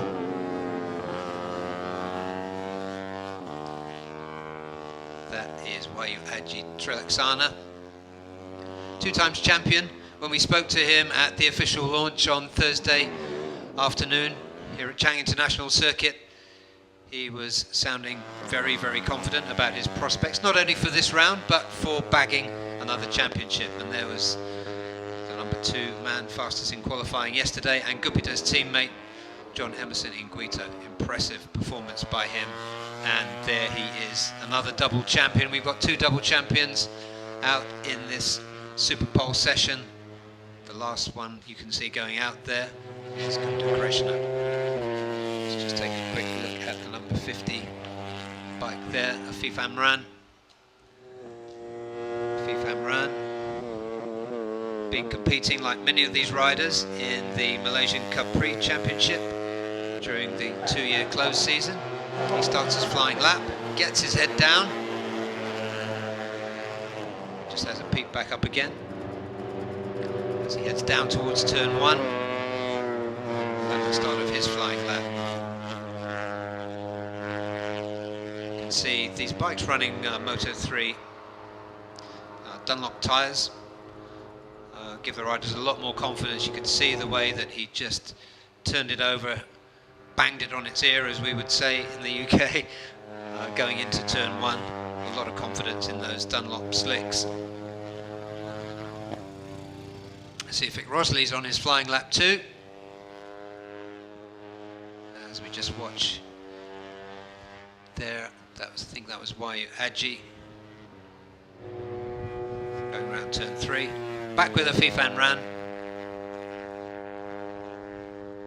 Fifan Ran clocked a best time of 2:01.953 yesterday. Nobody has bettered that yet in this qualifying session, but of course the advantage of slipstream does not exist in the Superpole competition. That's the whole point of it, to make sure that we're just looking at pure rider and machine performance. Fifan Ran goes round the top section of the circuit. He's just come around turn 8 and in towards turn 9. Fifan Ran, that sector time, sector 1 was pretty quick, and a tumble for John Emerson in Guito. That's unfortunate for him. See his bike being pushed away. That's unfortunate. That looked like it was at the end of his flying lap.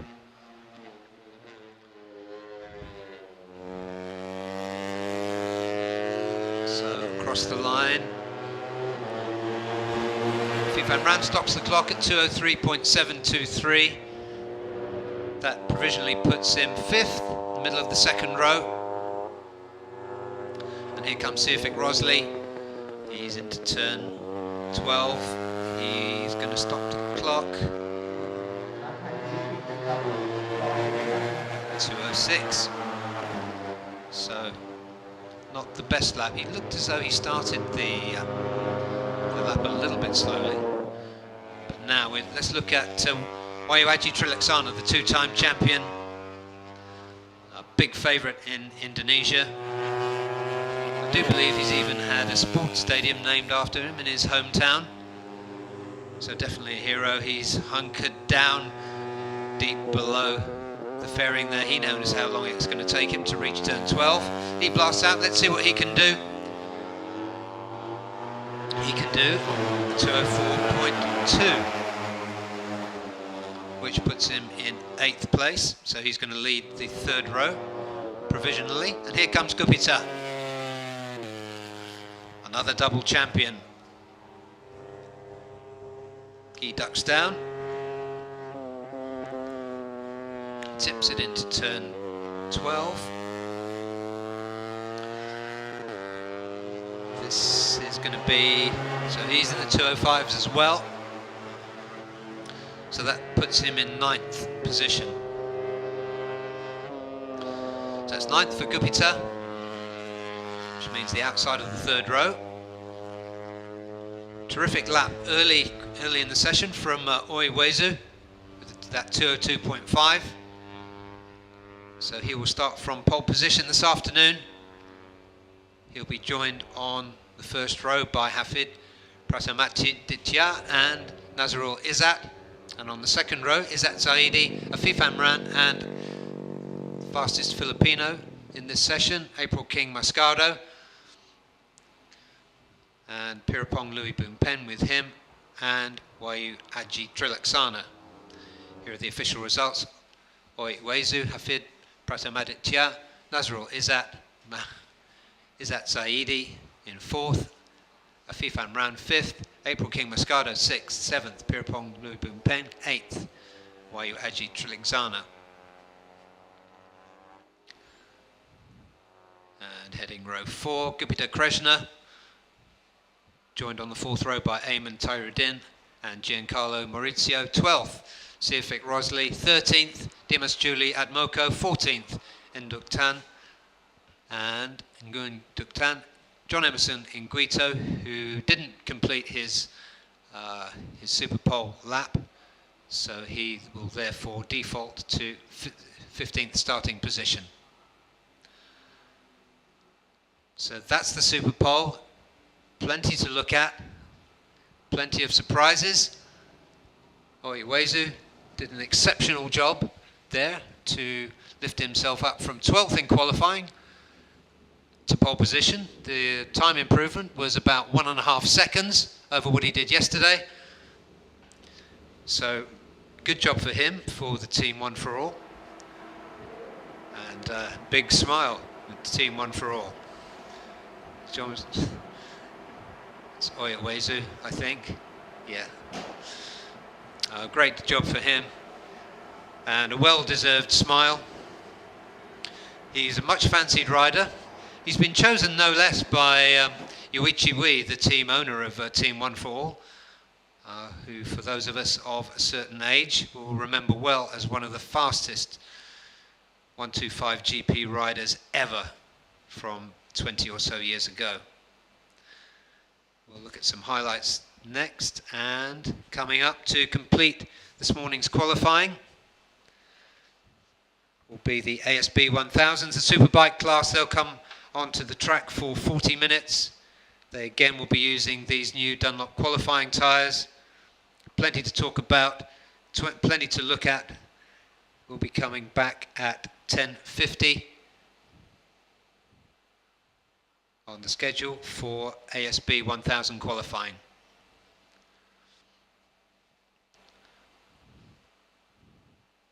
Coming up now, I think, are some highlights of the underbone session.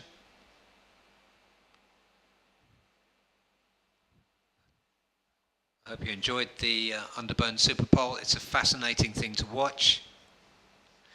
Mind you, I also like watching cricket and endurance racing. So maybe it's the nerd in me that enjoys that Superpole so much, but I really like the concept of isolating rider and machine performance. So we're going to take a break now and come back for the ASB1000 qualifying in about 15 minutes. Don't go anywhere. You're in for excitement to finish off the morning, and of course this afternoon, race 1 for all 4 classes. We'll see you soon.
Welcome back to Chang International Circuit.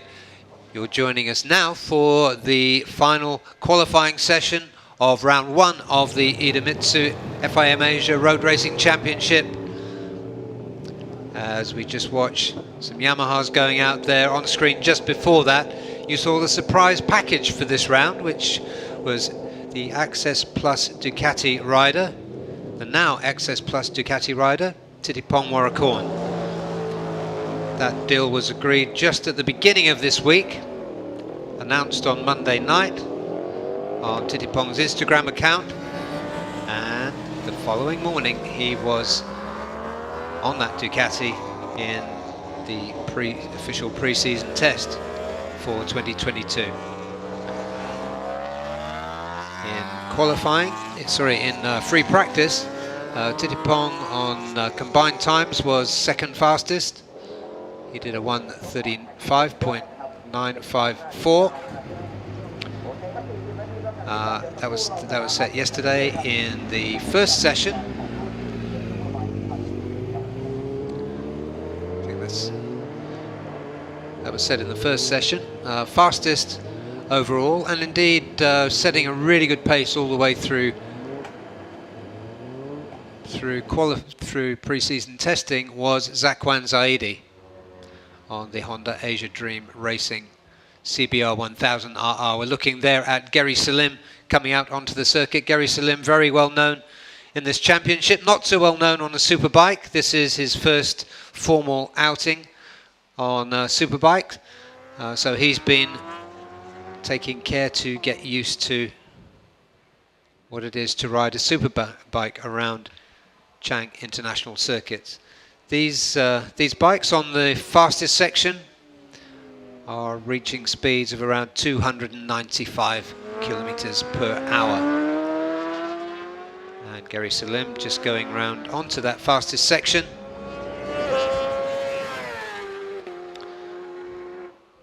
And as they go down that part, let's switch back to who we can see there. That's Pasawit Titiwararak, also debuting in the 1000 class in the FIM Asia Road Racing Championship. Pasawit, one of the people firmly on the Honda Thailand treadmill, talent treadmill. Now he is their ASB1000 representative and made a really good job of things this week. On combined times, he ended up 6th yesterday. His best time was 1:36.648. And he put a lot of laps in. Really hard-working rider. He's been smiling all the way through it, so he's taking to superbikes like the proverbial ducks to water. I think he's just touching his elbow on the tarmac there, just to make himself feel even more at home at Chang International Circuit as he goes into turn 8 up at the top of the circuit. So Pasowit, we've seen him on 600s, we've seen him on 250s. Now he's, I think he's 25 years old, let me check. And reaching the peak of his powers. Also in the last, during the closed season, as I keep calling this rather long hiatus we've had away from Asian Superbike racing, he got married, but that has done nothing to slow him down at all. Just as we think about the riders who are coming into this class, a really interesting one is the Japanese rider Haruki Naguchi. He was the All Japan Supersport champion last year, and he's been doing a lot of work this week and made an impressive showing. He ended up 5th on combined free practice time with a 136.5. So impressive showing for him. Let's see what he can do during qualifying. We're looking now at Anupam Samoon, chased there by Yuki Ito, the experienced Japanese rider for Yamaha Racing ASEAN. Anupam, along with Apiwat Wongtananon and Titipong Warrakorn, spent the closed season in the domestic series here at Buriram, at Chang International Circuit, racing here. So they have recent racing experience at this circuit. What advantage will that give them? Well, let's see. Yuki Ito pretty quiet in pre-season testing and practice yesterday. We know he's capable of a great deal. Let's see what he can pull out in qualifying. That time around there was 136.3 for Anupam, so he's getting on the pace quickly. Zakwan, as we've seen him so often in the last few days, at the top of the timing screen, the 136.03. But expect to see the low 135s before the next 33 minutes and 45 seconds are finished. That's how long we have to go in this qualifying session. Gary Salem on a very decent 136.8 early lap, lying in 3rd place. Let's look now at Zakwan Zaidi as he comes through to complete a flying lap. Let's see if he can better his time. He doesn't. That was a 136.1. But you can expect more from him. His pace all the way through pre-season testing and practice yesterday was among the best of the riders out here. He's been racing that Honda Dream racing machine throughout the closed season in the Malaysian Superbike Championship, and won the championship indeed. So he knows the bike, he certainly knows his way around Chang International Circuit, and he'll be out to claim pole position. He actually said yesterday in an interview that that was his intention.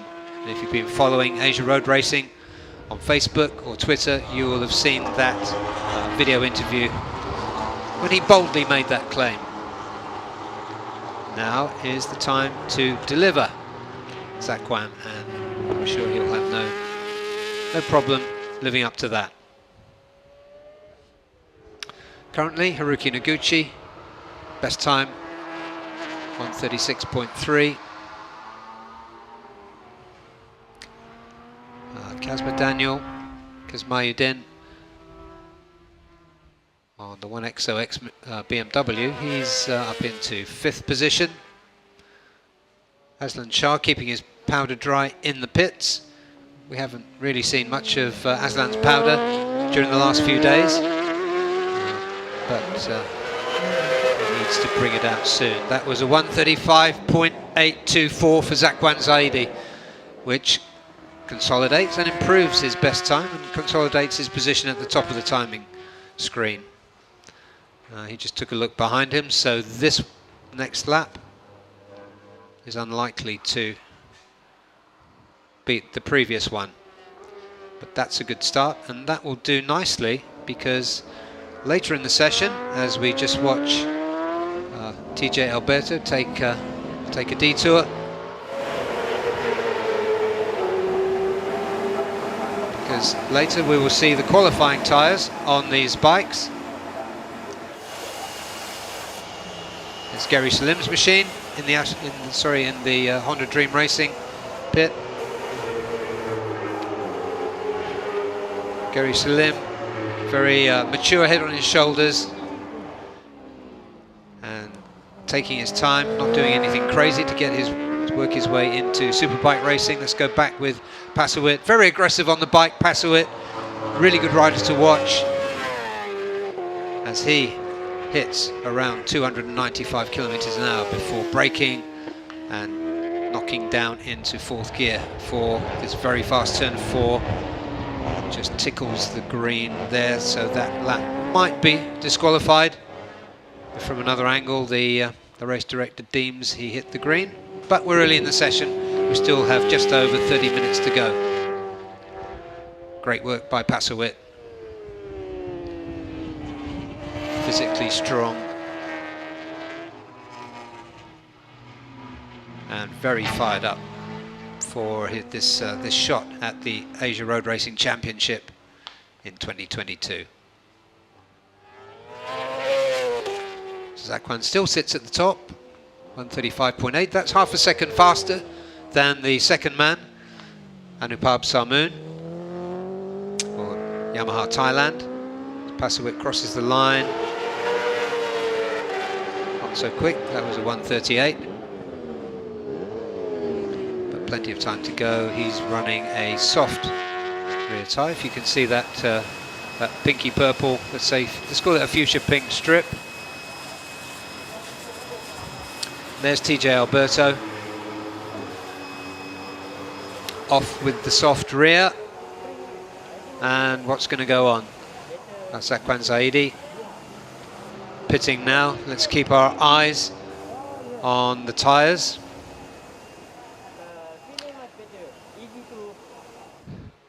Looks like he's talking about changing his setup a little bit. Won't be too much. I've noticed him riding his bike loose over the last few days and seems quite comfortable doing it.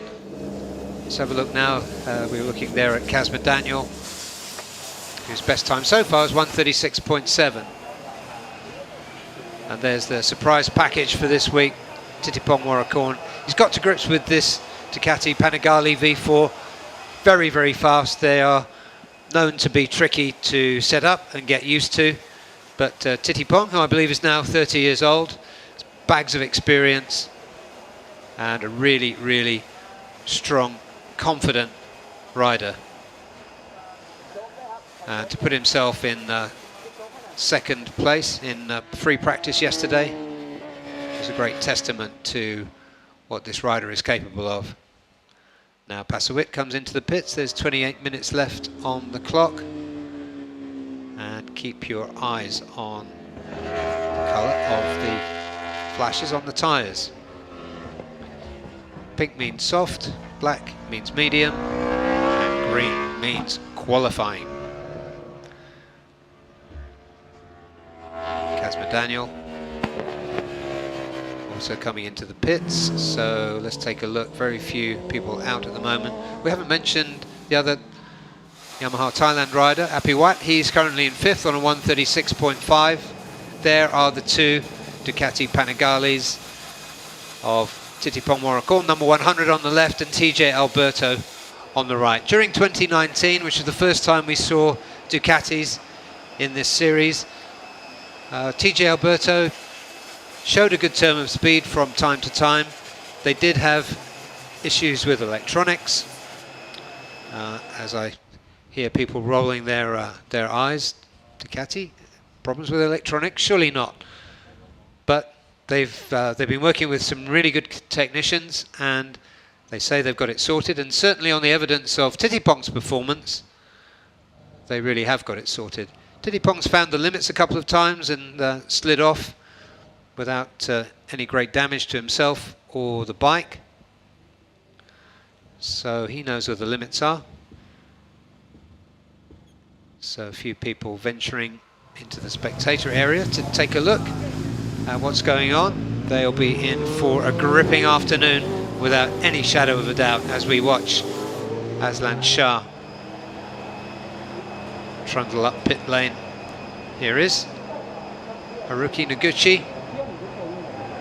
He's 21 years old, reigning Supersport champion from the highly competitive All Japan Series, and really having a good time here, getting himself around, making himself popular. When you flick his visor, when he flicks his visor down, you'll see the two big cartoon eyes on the top of his helmet. Those were worn, again, I've said this earlier about people of a certain age, but if you can remember Shinya Nakano, when he was a GP racer, he had those big cartoon eyes on his helmet.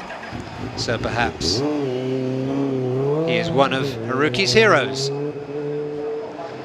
Haruki heads out. Expect a really good competitive performance from him. He's clearly got a good head on his 21-year-old shoulders, and his progress has been impressive. Currently lying third in this session as he starts his outlap. I don't see any green flashes on those tyres, but there's plenty of time for that, with just under 25 minutes remaining on the clock. And there we go back with Gary Salem. Very familiar to Asia road racing, but a ASB1000 debutant, getting himself used to riding a superbike round Chang International Circuit as he comes in to turn 12, pushing hard on the brakes. That Dunlop front tyre is all new, and for this series only, it gives greater stability and allows the riders to brake deeper and harder. So Gary Salem currently lying fourth in this qualifying session. As we cut back to his more experienced superbike teammate, Zakwan Zaidi. But Gary Salem, his best time, 1:36.5. It's pretty respectable, and no doubt will be trimmed somewhat in the next 20 minutes or so. Anupab is in the pits. Zakwan, as you could see a moment ago, is in the pits, and so is Apiwat Wongtananon. Kazma Daniel, Kazmayuddin, 1XOX, TKKR pit currently. He's another superbike debutant for the series. He's on a 1:36.789, lying sixth. Titipong so far 1:36.868, which puts him seventh, just ahead of his compatriot Pasuit Titiwararak, who's on a 1:37.027. Adam Noradin is on a 1:37.2, and so is Yuki Ito.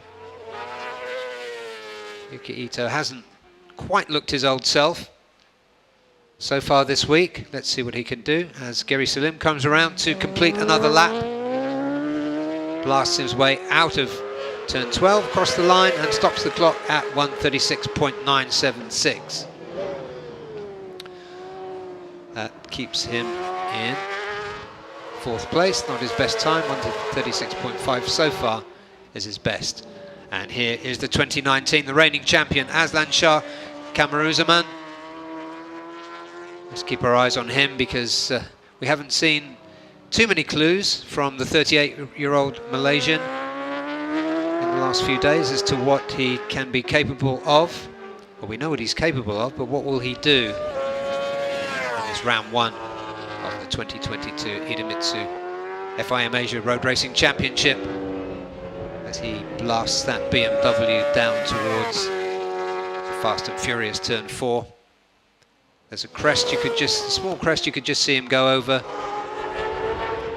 which makes turn 4 extra exciting. If you trundle around in the safety car, it looks like nothing. If you head towards it at 295 kilometers an hour, it's a totally different story.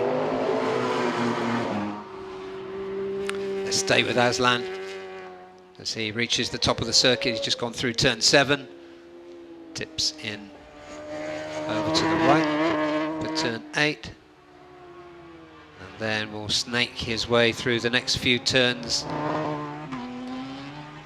and head down towards the notorious, the challenging, the deciding corner of this circuit, turn 12.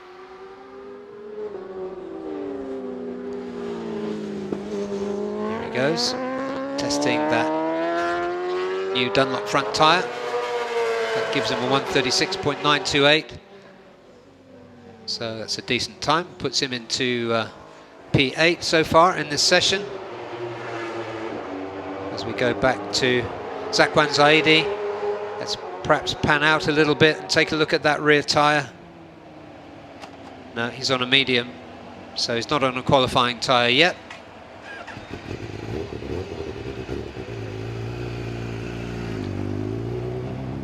Ah, and indeed we're on board with him.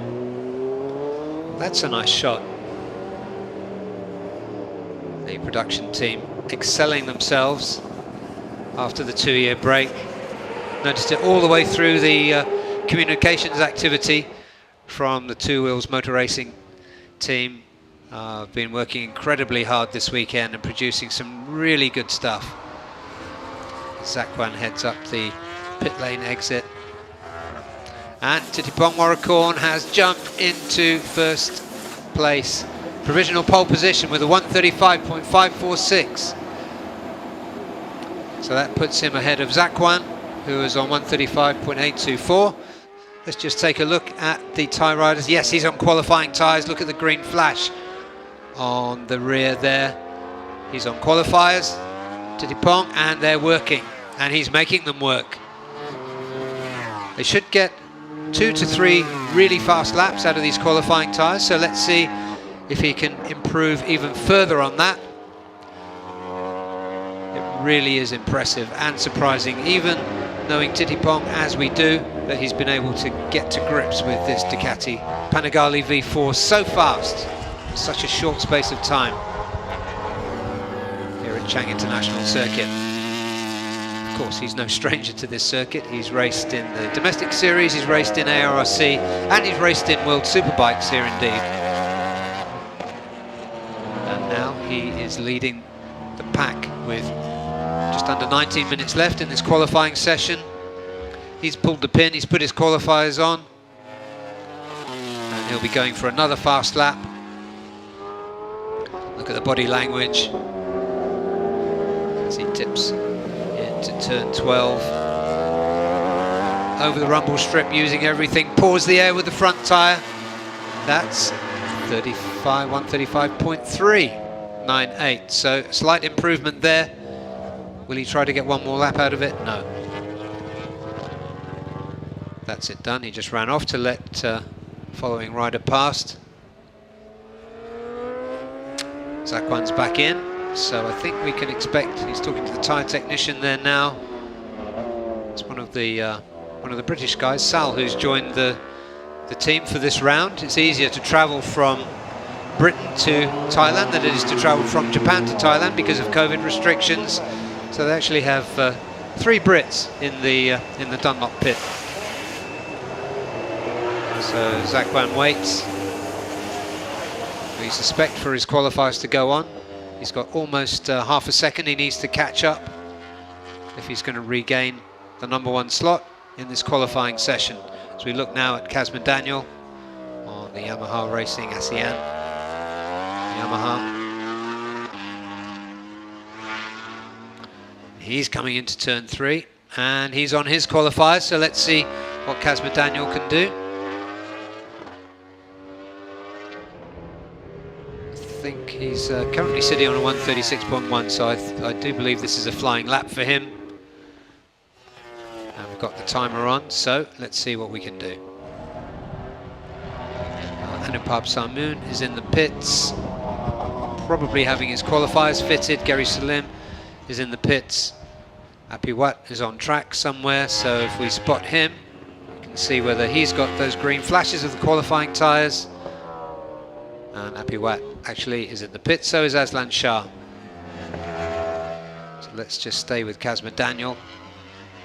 Let's see what he can do to better his time. Currently sitting in third position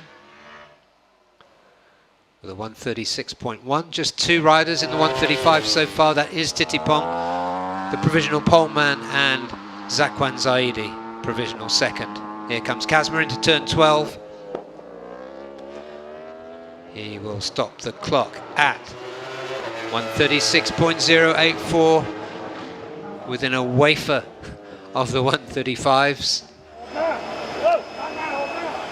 There's Titipong's bike.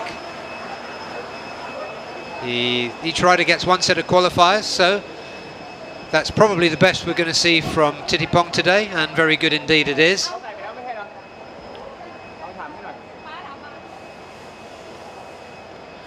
There he is, smile on his face, always polite, very much the gentleman, Titipong.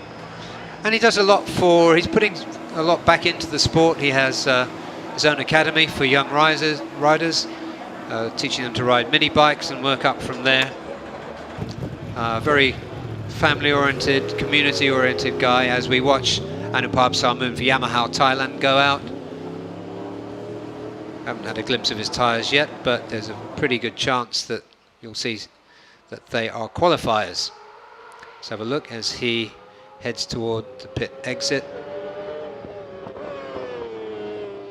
He's feeling the brakes. And a quick prayer as he joins the track on his qualifying stint.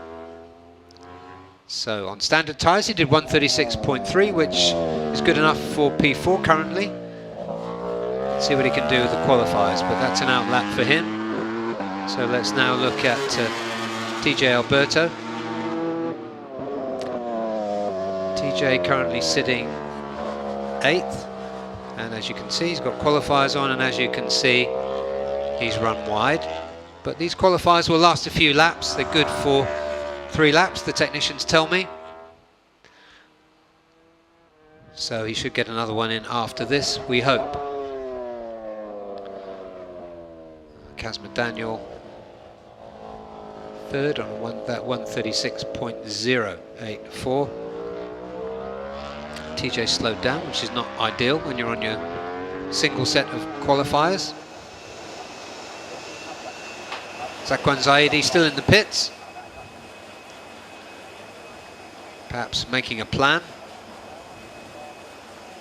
for his attack as we pan out. And here comes Passawit. Passawit is on qualifiers, going from 10th. Not sure if this is an outlap or a flyer. Let's see from the time. That's probably a flyer. That puts him into provisional 6. That's 136.476. But he'll be keeping the hammer down, I'm sure, for at least another 1 lap.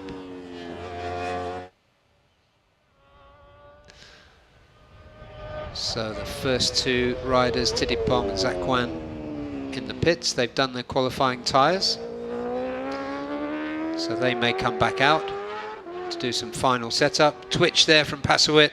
He found the limits of those qualifiers just then. That will cost him a little bit as he heads down to turn 4.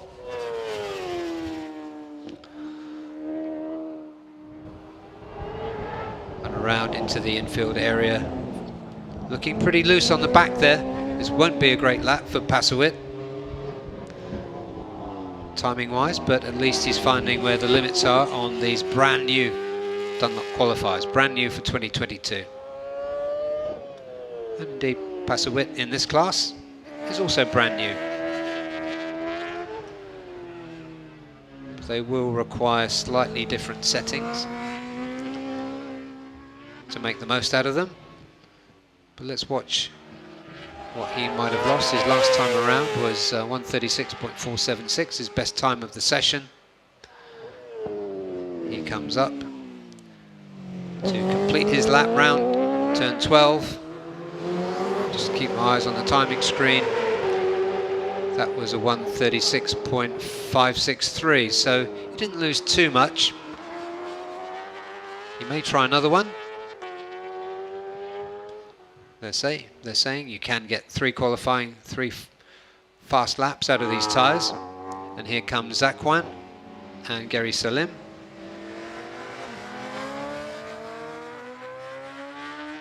So they'll be doing some, just getting some laps in before race 1 this afternoon. Some final settings.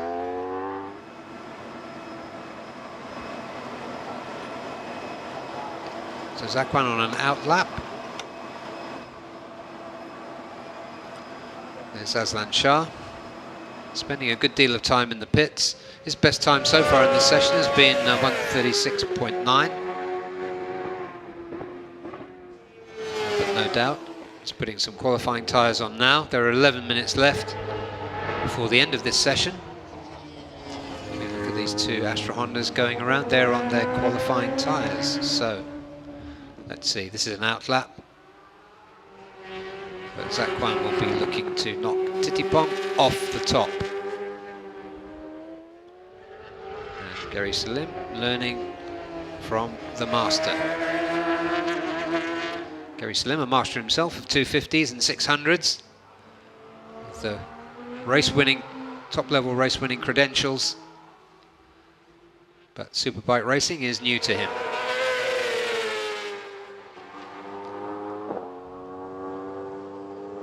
Pab Sarmoon, Yamaha Thailand, sitting 4th on 1:36 as watch these guys go around on their out lap.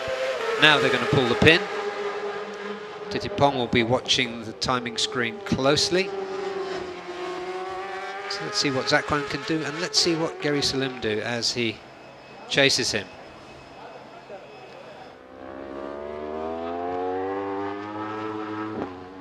So far so good. Nice and smoothly as they come into the hairpin at turn 3. And out again on these super grippy qualifying tyres. Gary Salem currently best time on race tyres, 1:36.5. And Zakwan looking to improve on his 1:35.8. Which must have been on race tyres because they only have 1 set of qualifiers.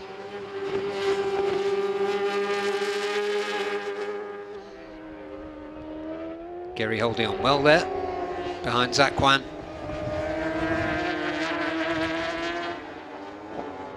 Gary coming from 7th position, and Zakwan looking to improve from his provisional position in the middle of the front row to pole position. As Titipong, no doubt, who we saw him sitting in pit lane, watching. So here's the first flying lap on qualifiers for Zakwan, and he's done a 1:35.8, 1:35.358. I'm sorry. So he indeed has knocked Titipong off the top, and Gary Salem, in part thanks, no doubt, to following Zakwan Zaidi, has put himself on the provisional front row, on the outside of the provisional front row, in 3rd place with 1:35.877. So far, we've got Honda, Ducati, Honda on the provisional front row.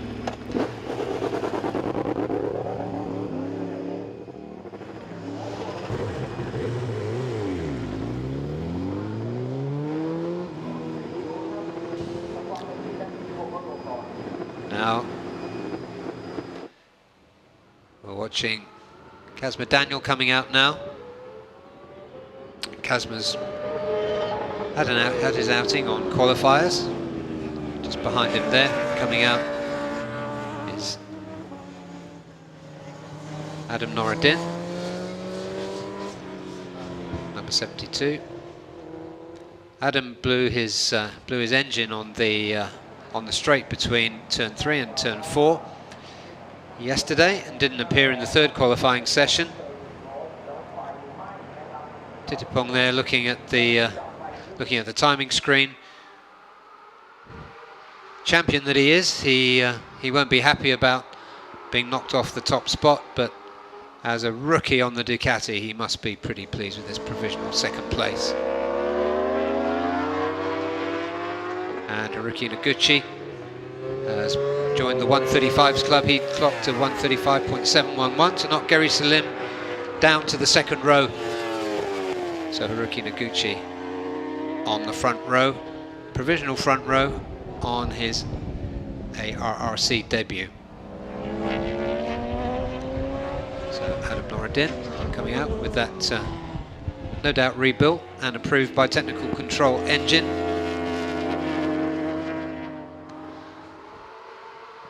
As he chases Casper Daniel. 27 and 72. For the two Malaysian riders, Titipong's decided to give it another crack.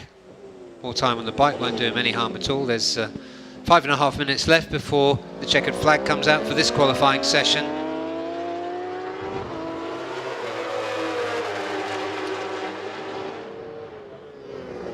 And there go these two Malaysian riders, Noradin, Adam Noradin, and Casper Daniel, Kasmayuddin, go for their qualifying laps. Titipong still got something left in that qualifier, maybe. Okay. So, no surprise, if there's something left on that qualifier, he will have another go. And he's just about got time to do it. It's Adam Noradin. See the BMW power closing on the Yamaha of Casper Daniel. They tip into turn 5. A lot of time on the left edge of the tyre here as they go through there. That turn tightens up and tightens up before flicking into a series of 3 right-hand corners.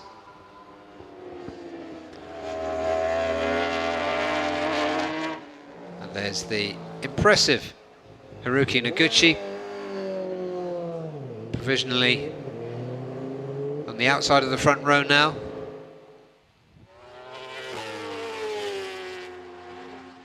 As we go back to the two Malaysians, Casper Daniel and Adam Noradin, both with plenty of international experience. They crossed the line, those are on their out laps, so the next one will be serious.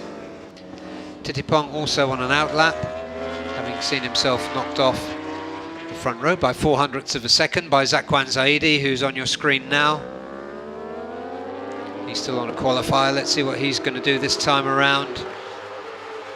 He's done a 135.3, 135.6 that time around. So he stays on the top by dint of the earlier lap of 135.358. Now just 3 minutes left as we watch Casper Daniel go into turn 3. Followed by Pasawit, Tidiwararak, Titipong. Perhaps found that there wasn't enough left in that qualifying tyre. He's coming back into the pits. But should indeed be pleased with that qualifying performance of 135.398. Maybe he'll be pushed further off the front row. Just watching Yuki Ito now, who's looked a little off colour this week. But he's on qualifiers now. Let's see what he can do. He's coming from a 137.5, so plenty of room for improvement for Yuki on the Yamaha Racing ASEAN R1. So Gary Salem currently leading the second row with a 135.887. Anupab Samoon, the last rider with a 135, currently 135.9. And Kazma Daniel on the 6th place, so outside of the provisional second row with a 136.084. So here goes Yuki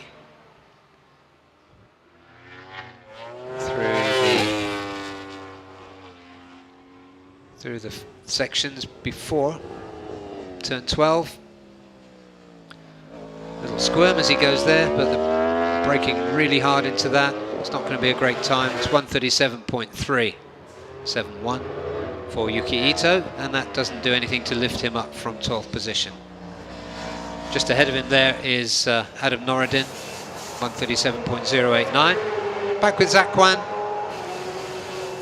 That's the morning's work done for him, and it looks like that's resulted in a pole position, which was his target. So, check. That's all done. Titipong back out on qualifiers. It's 52 seconds on the clock. Not sure what he can do from there. He will get through in time to do one more flying lap.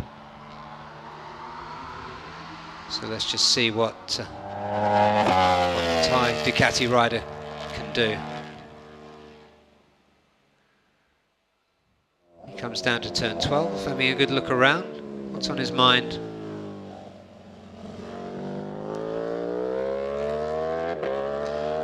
No, he's just slowing down. This is not going to be a fast lap.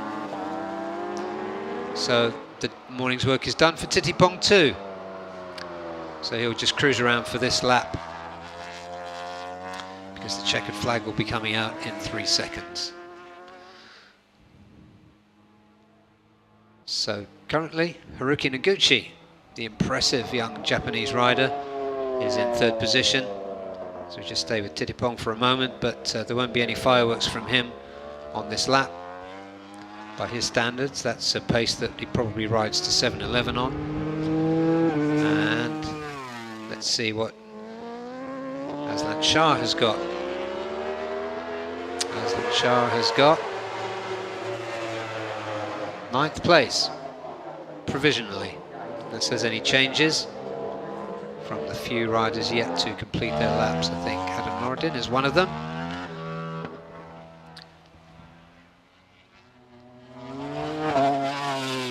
And there is Adam Norodin. Let's see if he can knock his Malaysian compatriot. And he's followed by Apiwat Wongtananon, who we haven't seen much on camera of. Apiwat currently in 7th position, leading the 3rd row provisionally. There is number 73, the exciting young Japanese rider, Haruki Naguchi, tipping in. This will be his last flying lap around. Let's see if he can improve. He doesn't. It was a quick lap. It was a 136.094, but his best lap was a 135.711, and that was good enough to put him on the front row of the grid in his very first outing in ASB1000 in the IDEMITSU FIM Asia Road Racing Championship. There's the pole man, Zakwan Zaidi. He said that was his target. He achieved his target. He'll be very happy with that. And not only is he fast over one lap, but his pace has been really good.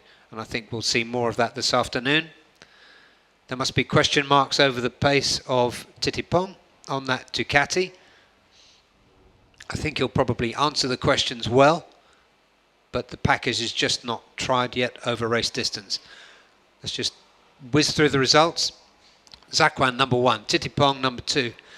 3rd row, 3rd place, Haruki Naguchi outside of the front row. Gary Salem leads the 2nd row, impressive from him. Anupab Samoon, Yamaha Thailand, 4th, 5th.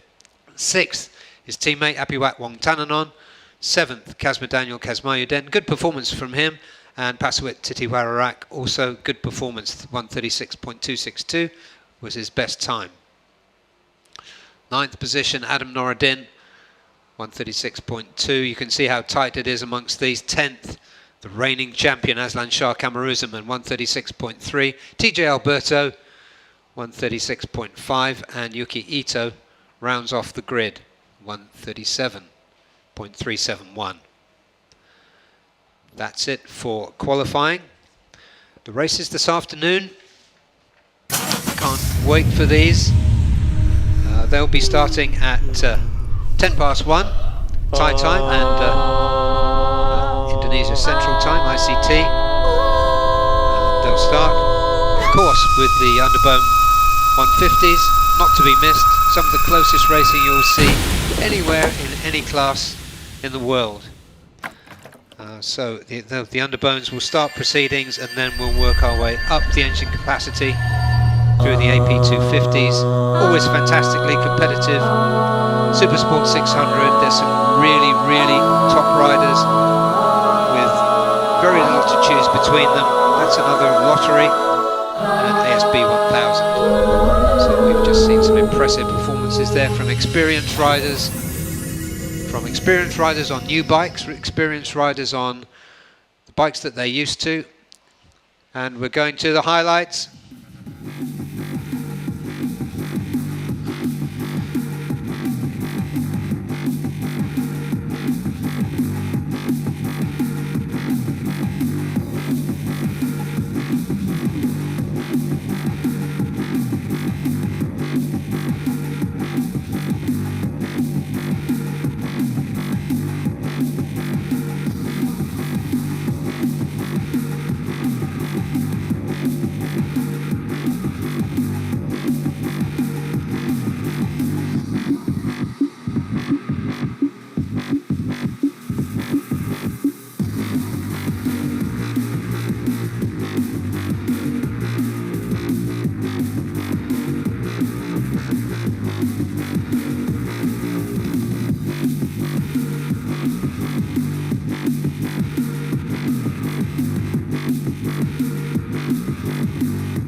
That wraps up the morning's action from the IDEMITSU FIM Asia Road Racing Championship.